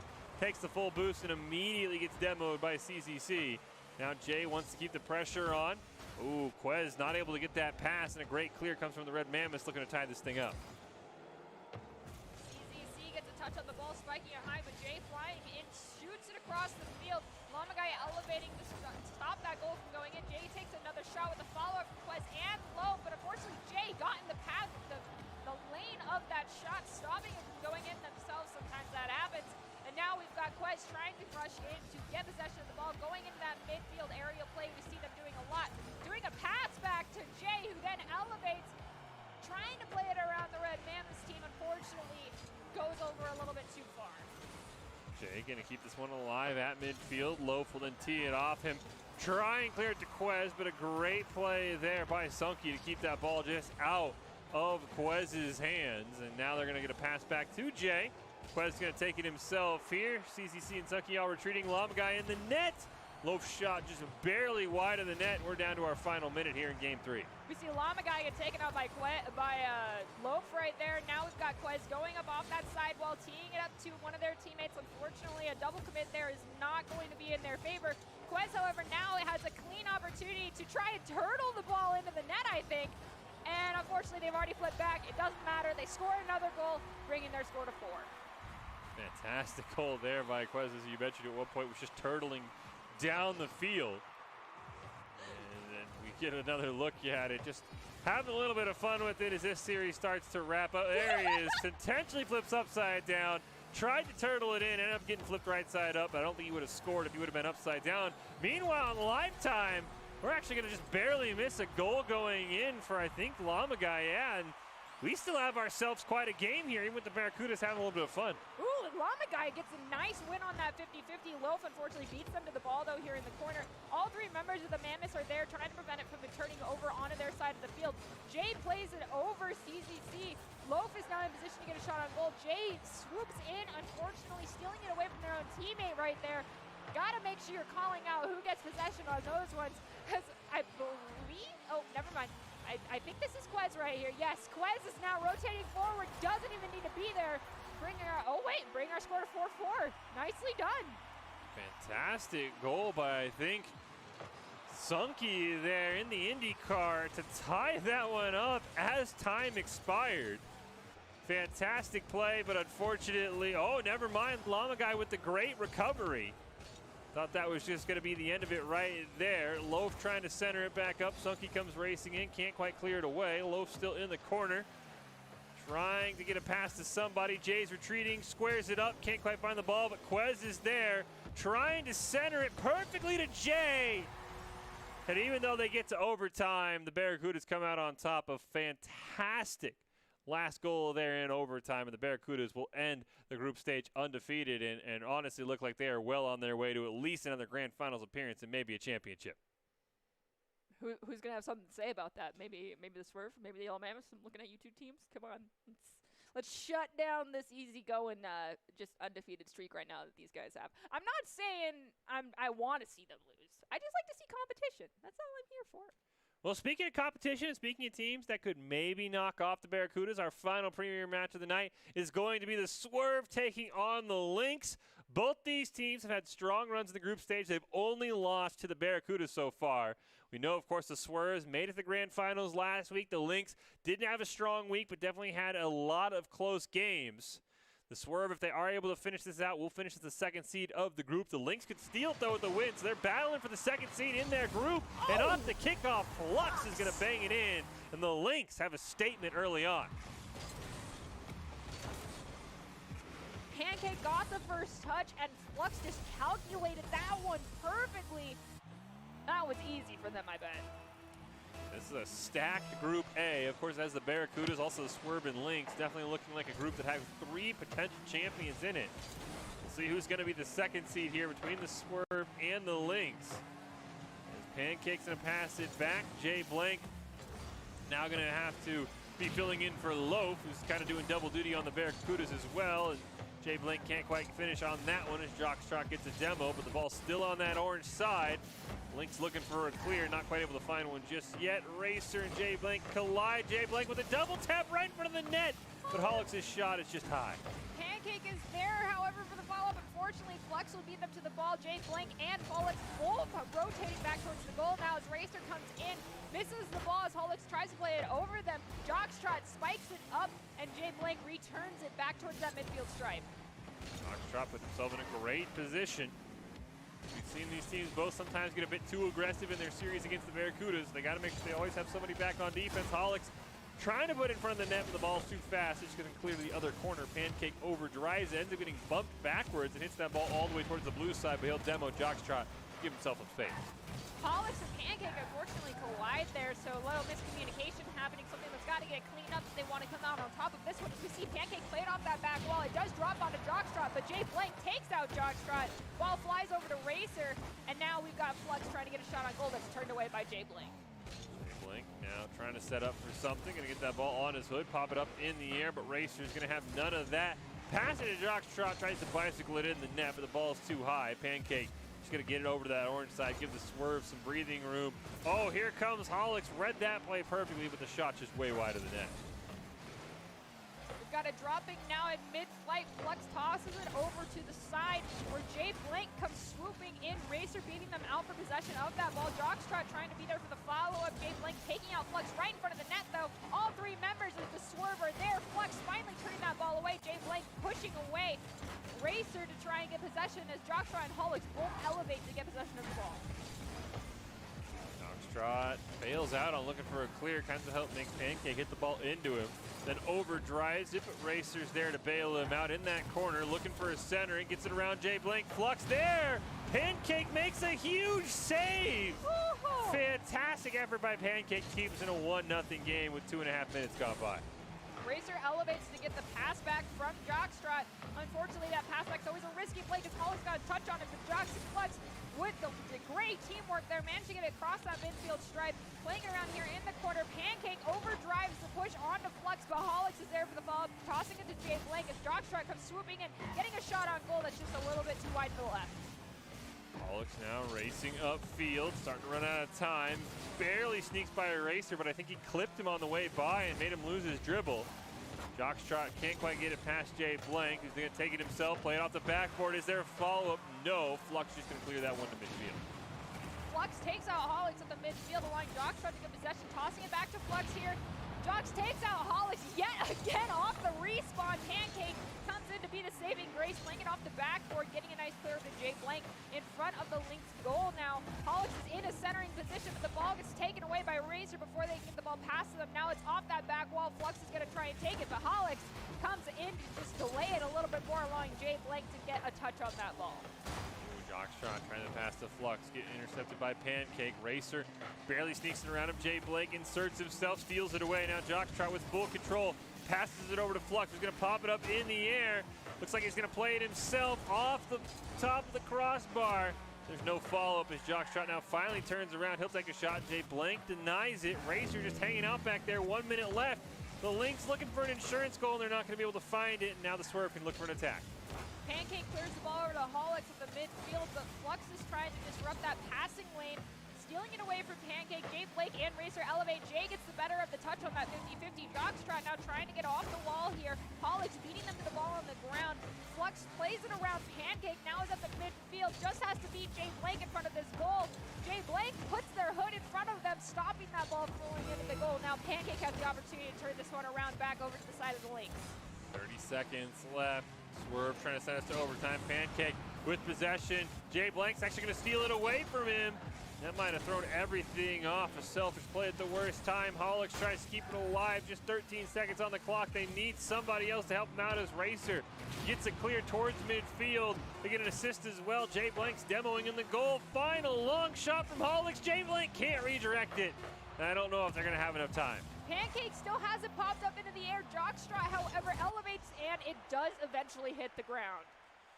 So many good chances, unfortunately, for the Swerve. Just could not find a way to capitalize on them. And the Lynx, off of a goal, I think maybe 2 or 3 seconds into the game, take that 1-0 game. And I think it was like 4, maybe 5 shots total by the end there. A very, very defensive slugfest between two teams battling out for that second seed in Group A, and both of these teams very talented, and I think whoever gets the second seed can have a lot easier path to a grand finals that both these teams are capable of making. I feel really, I don't know, it was unfortunate to see the double commits that came out from the Swerve. We've talked about it before. They have a tendency to do that a lot. They've done it in the past. It's something that really needs to be cleaned up, especially during that last 30-second period where we saw, I believe it was Pancake get the ball stolen away from them by one of their own teammates. Sometimes, yes, we see that happen, and we think it's, you know, an actual calculated move. We saw it occur with the Barracudas between, I want to say it was Quez and Magic using each other to tee up the ball, but that was a mid-flight aerial play, and that actually is a distinctive thing that you can notice. However, when you just jump over one of your teammates and take the ball away when they're gunning it for the goal, it can really disrupt a lot of what's happening, and you've got to watch out for that. Yeah, I mean, we saw, I think it was one of the members was over. I think it was Pancake, or not Pancake. I think it was, it was Pancake who was out demoing. And then it was Hollix who was out demoing in the goal, and then Jay Blank just kind of steals it away. And I think you're right. That was kind of two players were on the same page. One of the players wasn't. And I think they'll be able to maybe correct that heading into our game, too, with the Lynx now up 1-0. Hollix trying to make a play. He had some fantastic series tonight. Jockstrap's going to be the first one to get it onto that orange side. Try and pass it over, but the ball gets stopped by Pancake, and these teams remaining incredibly defensive in the first 30 seconds of this game, too. Pancake has Racer hot on their tires right there. Hollix takes out Flux. Jockstrap trying to play it around one of the members of the Swerve here. Pancake getting the ball in the air. Unfortunately, losing on possession to Flux, however, here in the corner. Flux now has to play it around both Jay Blake and Pancake. They both pass it over into the mid. It is shot back by Hollix, and that shot is turned away by Jockstrap. Yikes! Get a demo. Nice save from Jockstrap there. Oh, Flux barely dodged the demolition on him. They will get challenged for the ball by Pancake, and that will deny it clear. Now he's going to try and pass it over to Racer. Gets stolen away, though. Fantastic by Jay Blank. I think, unfortunately, Jockstrap might have assisted that ball more than he's willing to let on, because that one was going wide of the net until Jockstrap ran into it. It happens to everybody, Jockstrap. We won't talk about it anymore. It's okay. Just don't do it again. early lead for the Swerve. Plenty of time, though, for Jockstrot and his team to rebound. As long as we've talked about it, you just clear your head, don't think about it. Happens to everybody.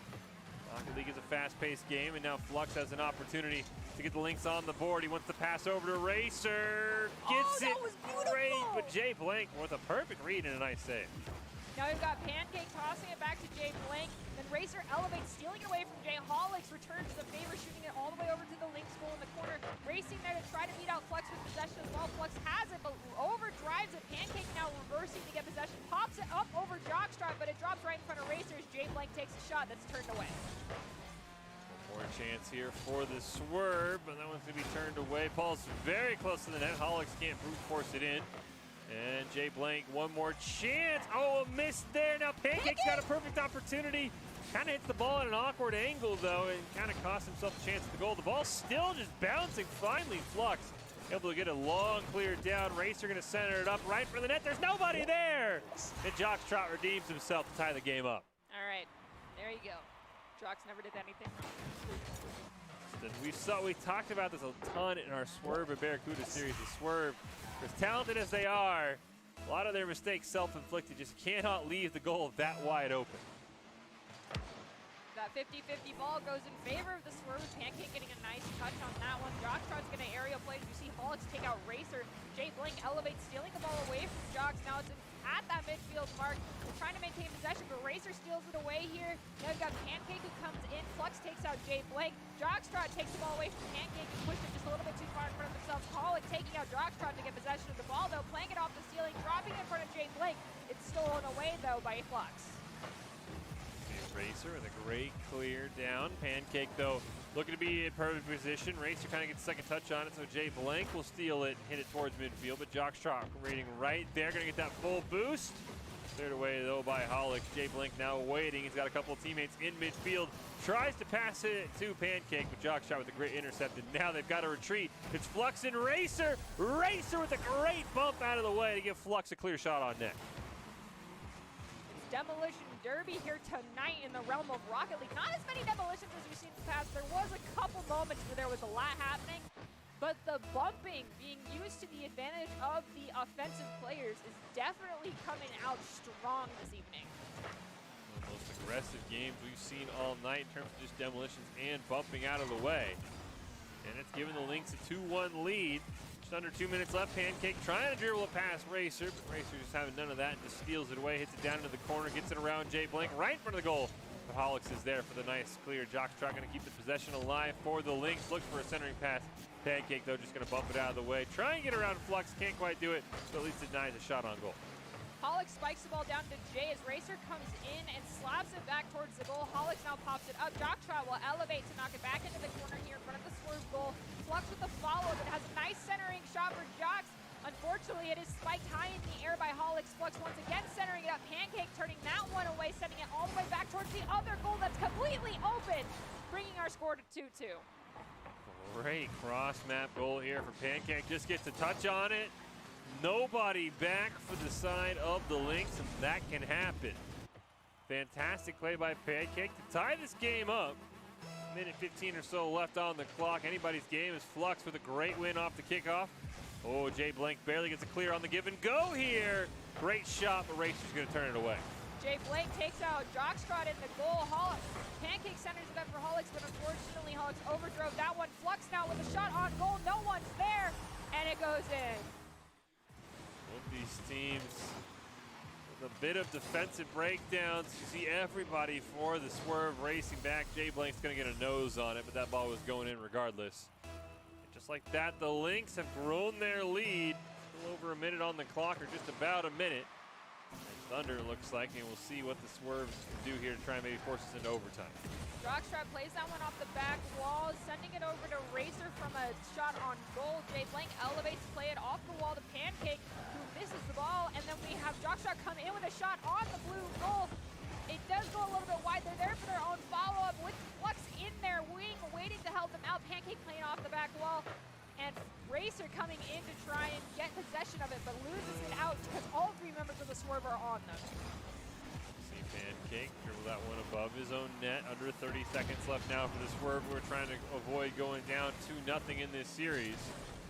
Alex can't quite clear it. Flux and Jockstrot, one more goal would all but seal their victory. Here comes Holix, now he can take the shot over Racer.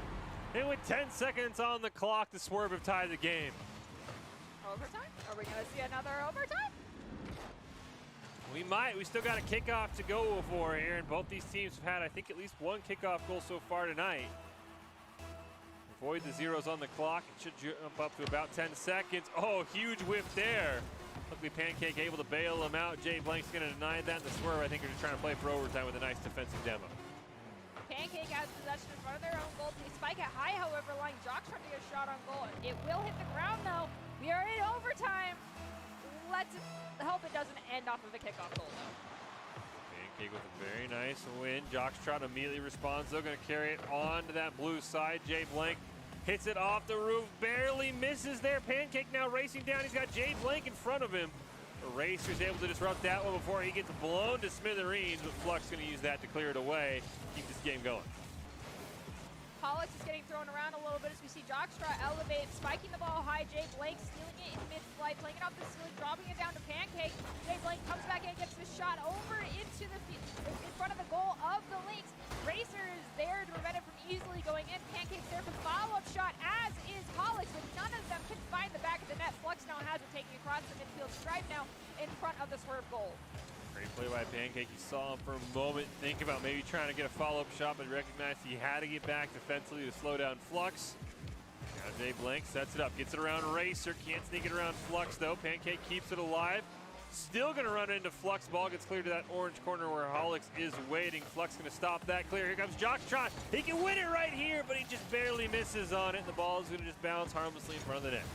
Racer's trying to get possession still and keep this push alive right now as Racer takes out Holix. Flux gets a shot on goal that's saved by Pancake. Racer tosses it back into the midfield. Flux is already rotating back though as Pancake tries to get it across the midfield. Jockstrot steals it away.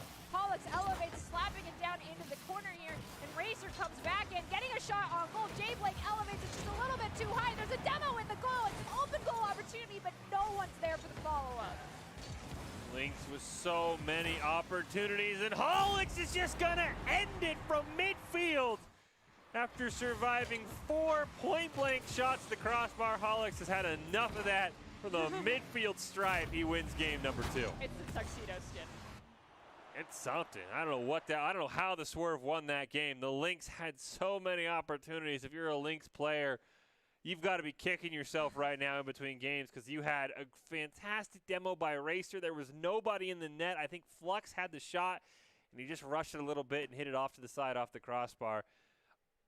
The Swerve got to be thinking they're lucky stars. They probably should have lost that game. What a fantastic game, though, by them. Insane to see where this series is going to go. I'm excited. I'm hoping for a full 5-game series, if I'm being honest. I mean, who doesn't want to close out the night on a full 5-game? We already went to overtime, so if that says anything, that means that these teams are pretty equally matched. Granted, there's some mistakes being made here and there. Yep. Definitely got to clean up those double commits from both sides, but definitely looking at you, Swerve. And, from there on out, just, have faith in your teammates, and this will be a fun series to continue to cast. Yeah, the Lynx have had a ton of opportunities.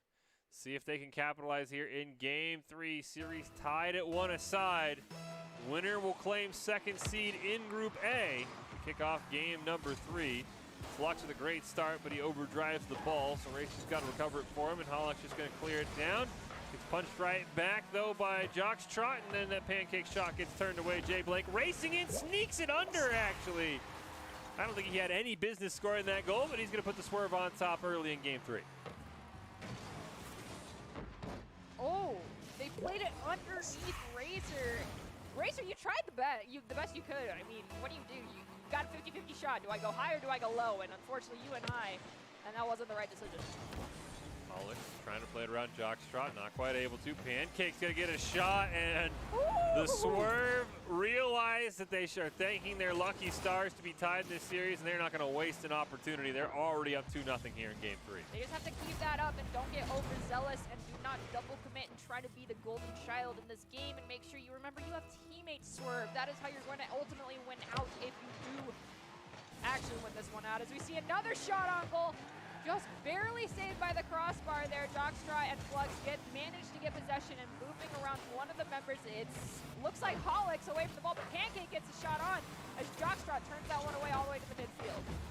Same thing, trying to keep keep it alive. There's Hollix in the goal. Nice pass down to Jay Blank, but Jockstrap doing just enough to change the momentum on that ball to stop it from going in the net. Hollix going to recover it up on the wall on the orange side. Tries to fake out Racer, but Racer's having none of that. Jockstrap cleared over Pancake for Jay Blank. Waiting at that midfield stripe. Plays it around one. Make it two. Pancake going to try and help him out. Unfortunately, not able to find the ball. And now we're seeing a little bit of that clumping from the swerve. Pancake, though, pops it up. Looking for a rebound play, but Jockstrap's going to deny that one. Jay Blank is keeping this one, the possession alive over here. Just trying to steal it away from Flux. They do pop it high for Pancake, who has a shot on goal that once again is high, but the follow-up is spiked and pinched off by two players. Hollix takes out Jockstrap as Flux has no one to beat in front of the goal. Pancake races back, slapping it off the backboard. Managing to get it cleared. Now Jay Blank and Pancake have to clear it away. Flux pops it up in the air. Jay Blank's going to deny any rebound attempt. Racer's going to keep it alive before Jay Blank just steals it from him. Wants the redirection. Pancake plays it on the rebound. And the Swerve have themselves a 3-0 lead. That was clean. Fantastic play. Flux has to commit to either the follow-up or the first shot. Committed to the follow-up, and there was an easy one for Pancake, who's having himself quite a game. 4 shots, 2 goals, and an assist as well. Jay Blank also making some great plays. Gets that one under Jockstrap. I don't know how he did it. Pancake gets credit. Again, Jay Blank plays it around someone. Fantastic. Over Racer, under Jockstrap. Pancake just gives the ball the extra oomph to beat out a potential save from Racer. And the Swerve, who looked down and out in game 2 for a moment there, have come alive and look well on their way to putting themselves on match point. Maybe it was strategic to fake out the other team so they couldn't try to predict how they'd be playing near the end of the series. Honestly, I mean, I'm just speechless because I think you might be right, because I mean, it's 5-0 now with a fantastic goal from Jay Blank. They're like a completely different team right now. Yeah, this looks like older brother said, hey, sorry, I had to go do something real quick. I had him on the game for games 1 and game 2. Because this Swerve team, this is looking like a team that could potentially challenge the Barracudas. 5-0 right now. What a save from Jay Blank as well. Keep the shutout alive. And the only thing that's separating them in match point is 3 minutes. But a great goal from Jockstrap. That was spot on. Dead center of the high area of the goal. We had 2 members. I believe Pancake did elevate, but wasn't going to get there fast enough. And Jay Blank did as well. When you have 2 people committing on that shot and neither one can even get a touch on it, you know it was meant to be. It's going to need a few more of those. Get this series, or get this game a little bit closer. They get another one just almost over Jay Blank. He gets a nose on it. Flux keeps it alive, though. Racer waiting for an opportunity to strike. He's going to see it. Puts it right in front of Flux, but a great challenge by Pancake. Defensively, the Swerve have figured things out, and they are almost unbreakable at this point, because they're going to look for a clear here. Hollix going to take it up himself. Jockstrap with the block. Pancake comes in, gets it around Racer, just pinches it over to the orange side. To open up that defensive turnaround opportunity, we saw them take out Flux to bring them a man down, easily maintaining possession of the ball despite it being on their own side, then turning that around. It did hit Racer, but Jay Blank and Pancake, right as Flux respawns, tries to get possession of the ball again, just score the goal. Jay Blank and Pancake now both with hat tricks. They have combined for all 6 goals and 5 of the 6 assists. Hollix, after his game winner, just getting a breather here. Right now, the Swerve getting closer and closer to getting to match point. Here is Pancake from the impossible angle. And that probably will seal this game, as it's now 7-1. What the heck happened between the first 2 rounds and this game? I need to know. What did you guys eat? What did you do? Absolutely insane turnaround here for the Swerve. Is Pancake now going to center this one up? They might have double digits on their mind. Racer trying to make a play. Flux trying to help him out. Both of them get denied near midfield. Jockstrap finally gets a shot. Unfortunately, Flux is going to have to bail out. Jay Blank's just going to clear this one, at least towards midfield. Racer pops it up in the air. Jay Blank still gets that pop-up, though, from Racer, dropping it in front of the goal. Pancake barely misses it. They're a little bit too high. They do get the big boost here in the corner. They do retreat now, however, allowing Hollix to come forward and help them out. Jockstrap passes it over to Flux. It's cleared past that midfield stripe. It drops down onto Pancake's hip, plays it around Razor, has to beat out Jockstrap. Jockstrap turns away the shot from Pancake, and Hollix, keeping this attempt alive and the possession, tosses it to Jay Blank in the corner. Jay Blank tries to get around Racer, not quite able to. Holix will recenter it, but Flux is there. Once a pass to Racer, we also saw Jockstrot come in, just couldn't quite get a nose on the ball. Nothing has gone the Lynx way in this game as they're going to miss another chance on an open net, but the 7-1 score line, there's not much difference that would make. Is Jay Blank in the corner? They're just trying to kind of dribble out the clock, get themselves to a game 4 if they're the Swerve. And if you're the Lynx, you want to forget about this one as Jockstrot gets one more attempt, not able to find it. He'll recenter it once again, but Jay Blank is there. Jay Blank has had himself an insane game as Racer's shot turned away as well. Pancake now has the opportunity to take the ball past the midfield mark. They hand it over to Holix, who plays it past 2 members of the Lynx. They now just have to battle out Racer, but Flux will beat them to the ball after they lost their dribble. Jay Blank comes in despite the ball off the wall. Jockstrot's there for the follow-up, as is Pancake. Jay Blank elevates, popping it over Racer. It's right in front of the goal, and it goes in. What? Fantastic play from Jay Blank, who has been absolutely insane in this series. He struggled a little bit when he first came in as a sub against the Barracudas, but he's gotten better and better throughout the night. You see him and Pancake medals off the charts. And the Swerve are going to win this game.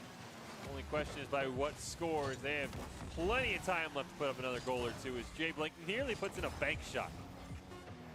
Pancake had 3 members to battle it out for that goal. It did get turned away. Now Racer has possession. Jay Blank steals it away. Holix comes in to try and take it away from Jockstrot. They demo them instead. It's going off the back wall. It just needs to touch the ground, and the Swerve will win out our game 3. Swerve absolutely come alive. They put themselves on a match point in a dominating fashion. 8-1 win. Potentially set us up for our final game of the night here between the Swerve and the Lynx, the number 2 seed in Group A on the line. And what looked like was once a link almost assured is now maybe looking like the Swerve are going to run away with this and try and challenge the side of the Barracudas. I don't even know how to explain the dramatic difference in gameplay style that we saw from those first 2 games to that one. Pancake, Jay Blank, both just were going off consistently. Holix also putting the pedal to the metal, got more demolitions, I think, that time than we ever saw from them. And the aerial play that we did not see probably barely at all in the first couple of rounds was just consistently happening from the side of the Swerve. Like, that's what we want to see. Keep it up. Yeah, we'll be very hard-pressed to see what the Lynx can do in response. And especially the first thing they got to do is clear their head. They cannot be thinking about that 8-1 score that just got dropped on them. They've got to recover. If they can strike first, that'd go a huge way and potentially forcing us to a game 5. Racer not able to stop Pancake, though, who takes it down in the corner himself. Going to pop it up in the air. There's Holix. Plays the rebound. Jay Blank, of course, puts it in. It's the first goal of game 4, and the Swerve have the lead. There's still plenty of time if you're rooting on the Lynx right now for them to pull this one back and possibly reversibly take us to a game 5. So make sure you're in the chat room rooting them on. But Lynx, y'all need to, I don't know what you need to do. Get more aggressive, disrupt those passing lanes, start throwing people around like it's Demolition Derby as we see Racer win that 50-50, bringing it into the corner. But Holix takes the ball away from them, and Jay Blank has possession. So we see Jockstrot demo Pancake in the goal. Jay Blank able to clear that one away. Jockstrot gets a pass over to Flux. They take a shot. Great demo by Racer onto Holix. Flux scores. A team play has our game tied at 1. I want to see, oh, the demo was right in front of the goal too. Racer, strategic, nicely done. That's the type of demolitions you need to be going for. Swerve and Lynx starting to get a little bit close. Maybe game 3 was just an outlier. It's 1-1 right now. Jay Blank gonna try and pass it back to Pancake. Racer with a fantastic save. Racer's been better and better defensively throughout the series as well. Ooh, Jockstrot fakes one out before it gets stopped. Flux now racing across. Barely beats out Pancake to that ball. It's gonna bounce high in the air, and Jay Blank is gonna clear that one away. Racer bumps into him. Pancake gonna play it to himself off the wall. Just barely missed what would have been an insane play. Racer now has possession of this ball, tosses it back to Jockstrot, plays it off that back wall. It did get centered up, but disrupted just enough to allow Holix to clear it in front of the orange goal. Racer pops it high into the air now. Ariel trying to play it around Pancake.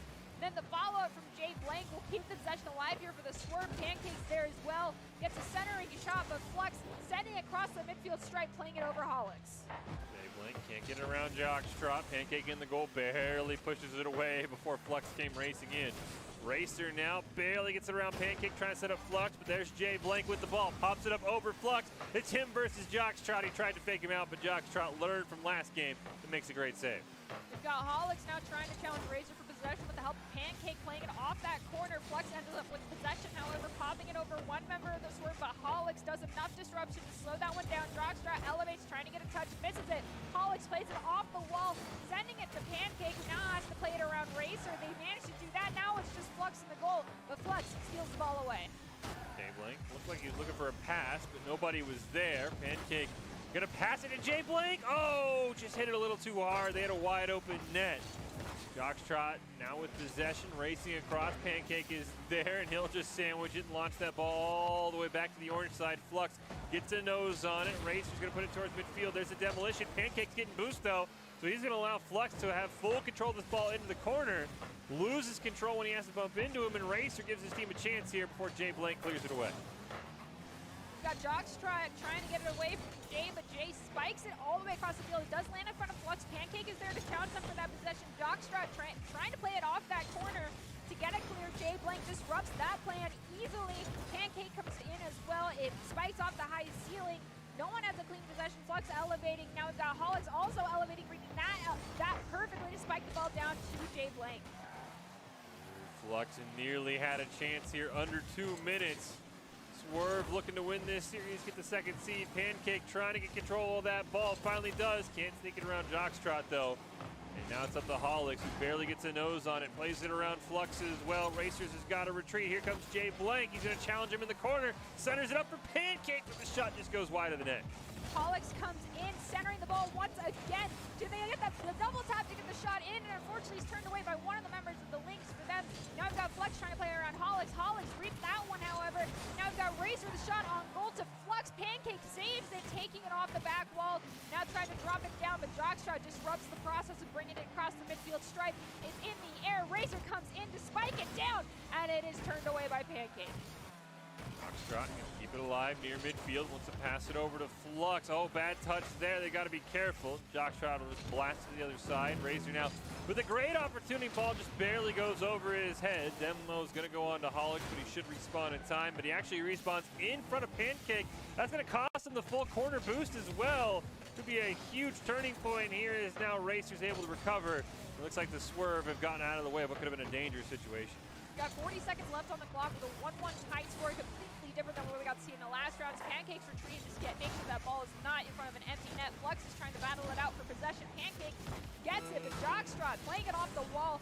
And unfortunate double commit there between Racer and Jox will allow the Swerve to bring it back over in front of the Lynx's goal. Flux now has it, but Holix sends it right back in front of the orange goal.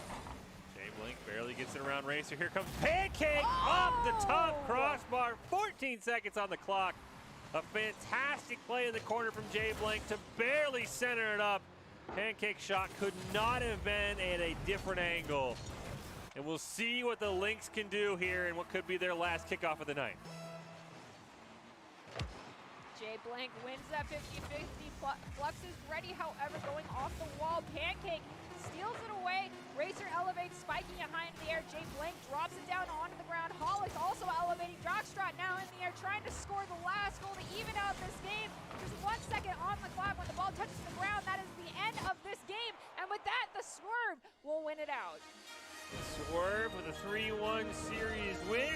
They will claim the number 2 seed in that Group A, but the Lynx definitely proving that outside that game 3, they are a team that can contend with the Swerve all the way down to the final second on the clock. I think both of these teams, depending on how the bracket shapes out, depending on when they play the Barracudas, have a fantastic spot to be in our grand finals next week. Well, do you want to be seen by expert college recruiters? Talk directly to esports industry insiders like pro athletes, team general managers, and game producers. Then join the club.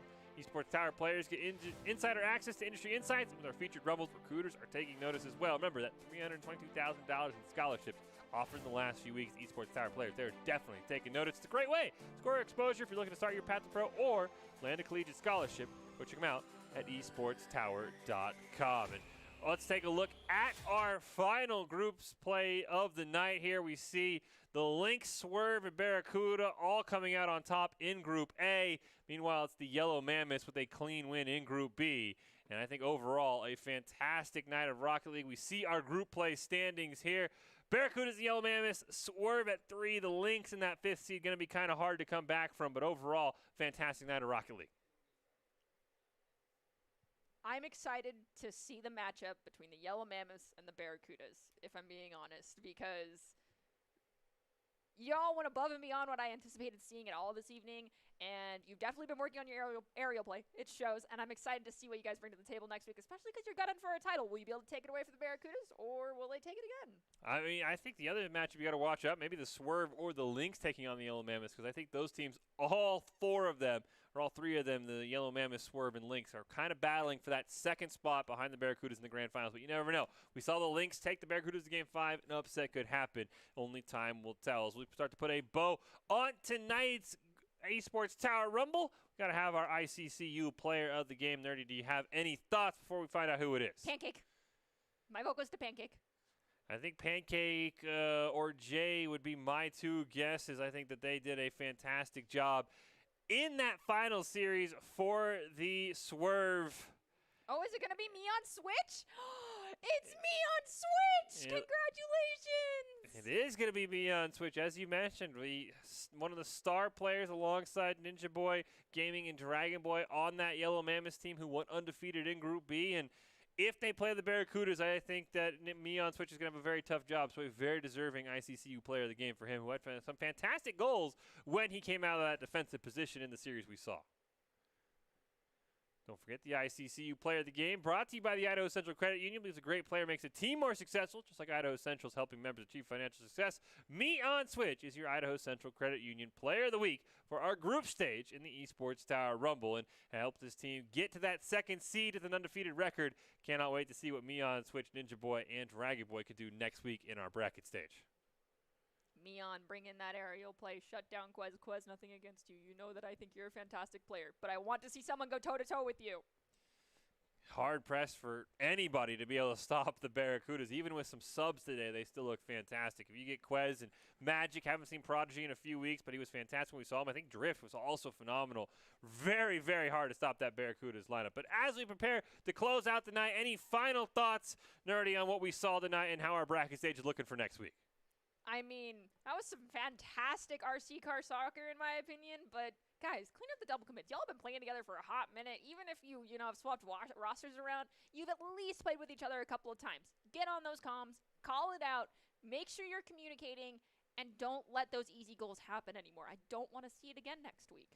Yeah, I think the Swerve and the Lynx, especially the Swerve in particular, if they're able to clean some of that up, that will go a long way to them challenging the Barracudas. Well, congratulations to all the teams tonight in the group stage. We will be back for the conclusion of this with our bracket. We saw the seeding. Barracudas on top, of the Yellow Mammoths and Swerves are right behind them. It will be Monday, 6 p.m. Eastern, 4 p.m. Mountain, to see who's taking home this week's championship and who is qualifying for the Box Fight Championship. But we will close out the night with our top 5 plays presented by the Idaho Army National Guard. We invite you to take your impressive critical thinking skills into real time. More than 10 jobs offering a $20,000 bonus and your degree of choice paid for. The Idaho Army National Guard is one of the best teams out there. Reach out on Twitch at iGuard Gaming. Here are your top 5 plays, and we'll see you Monday to crown a champion.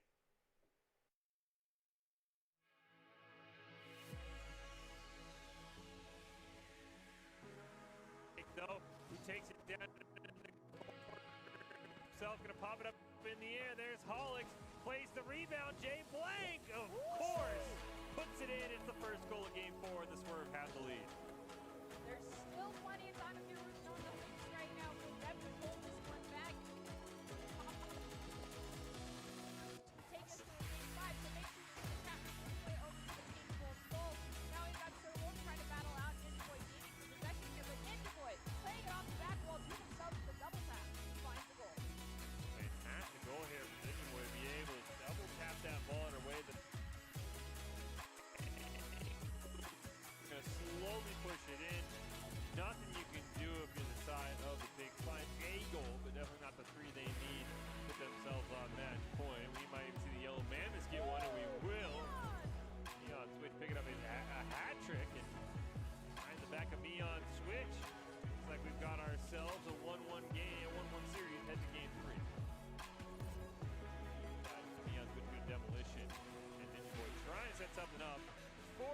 a boy, and he'll do just that. There's nothing more you can do in real life.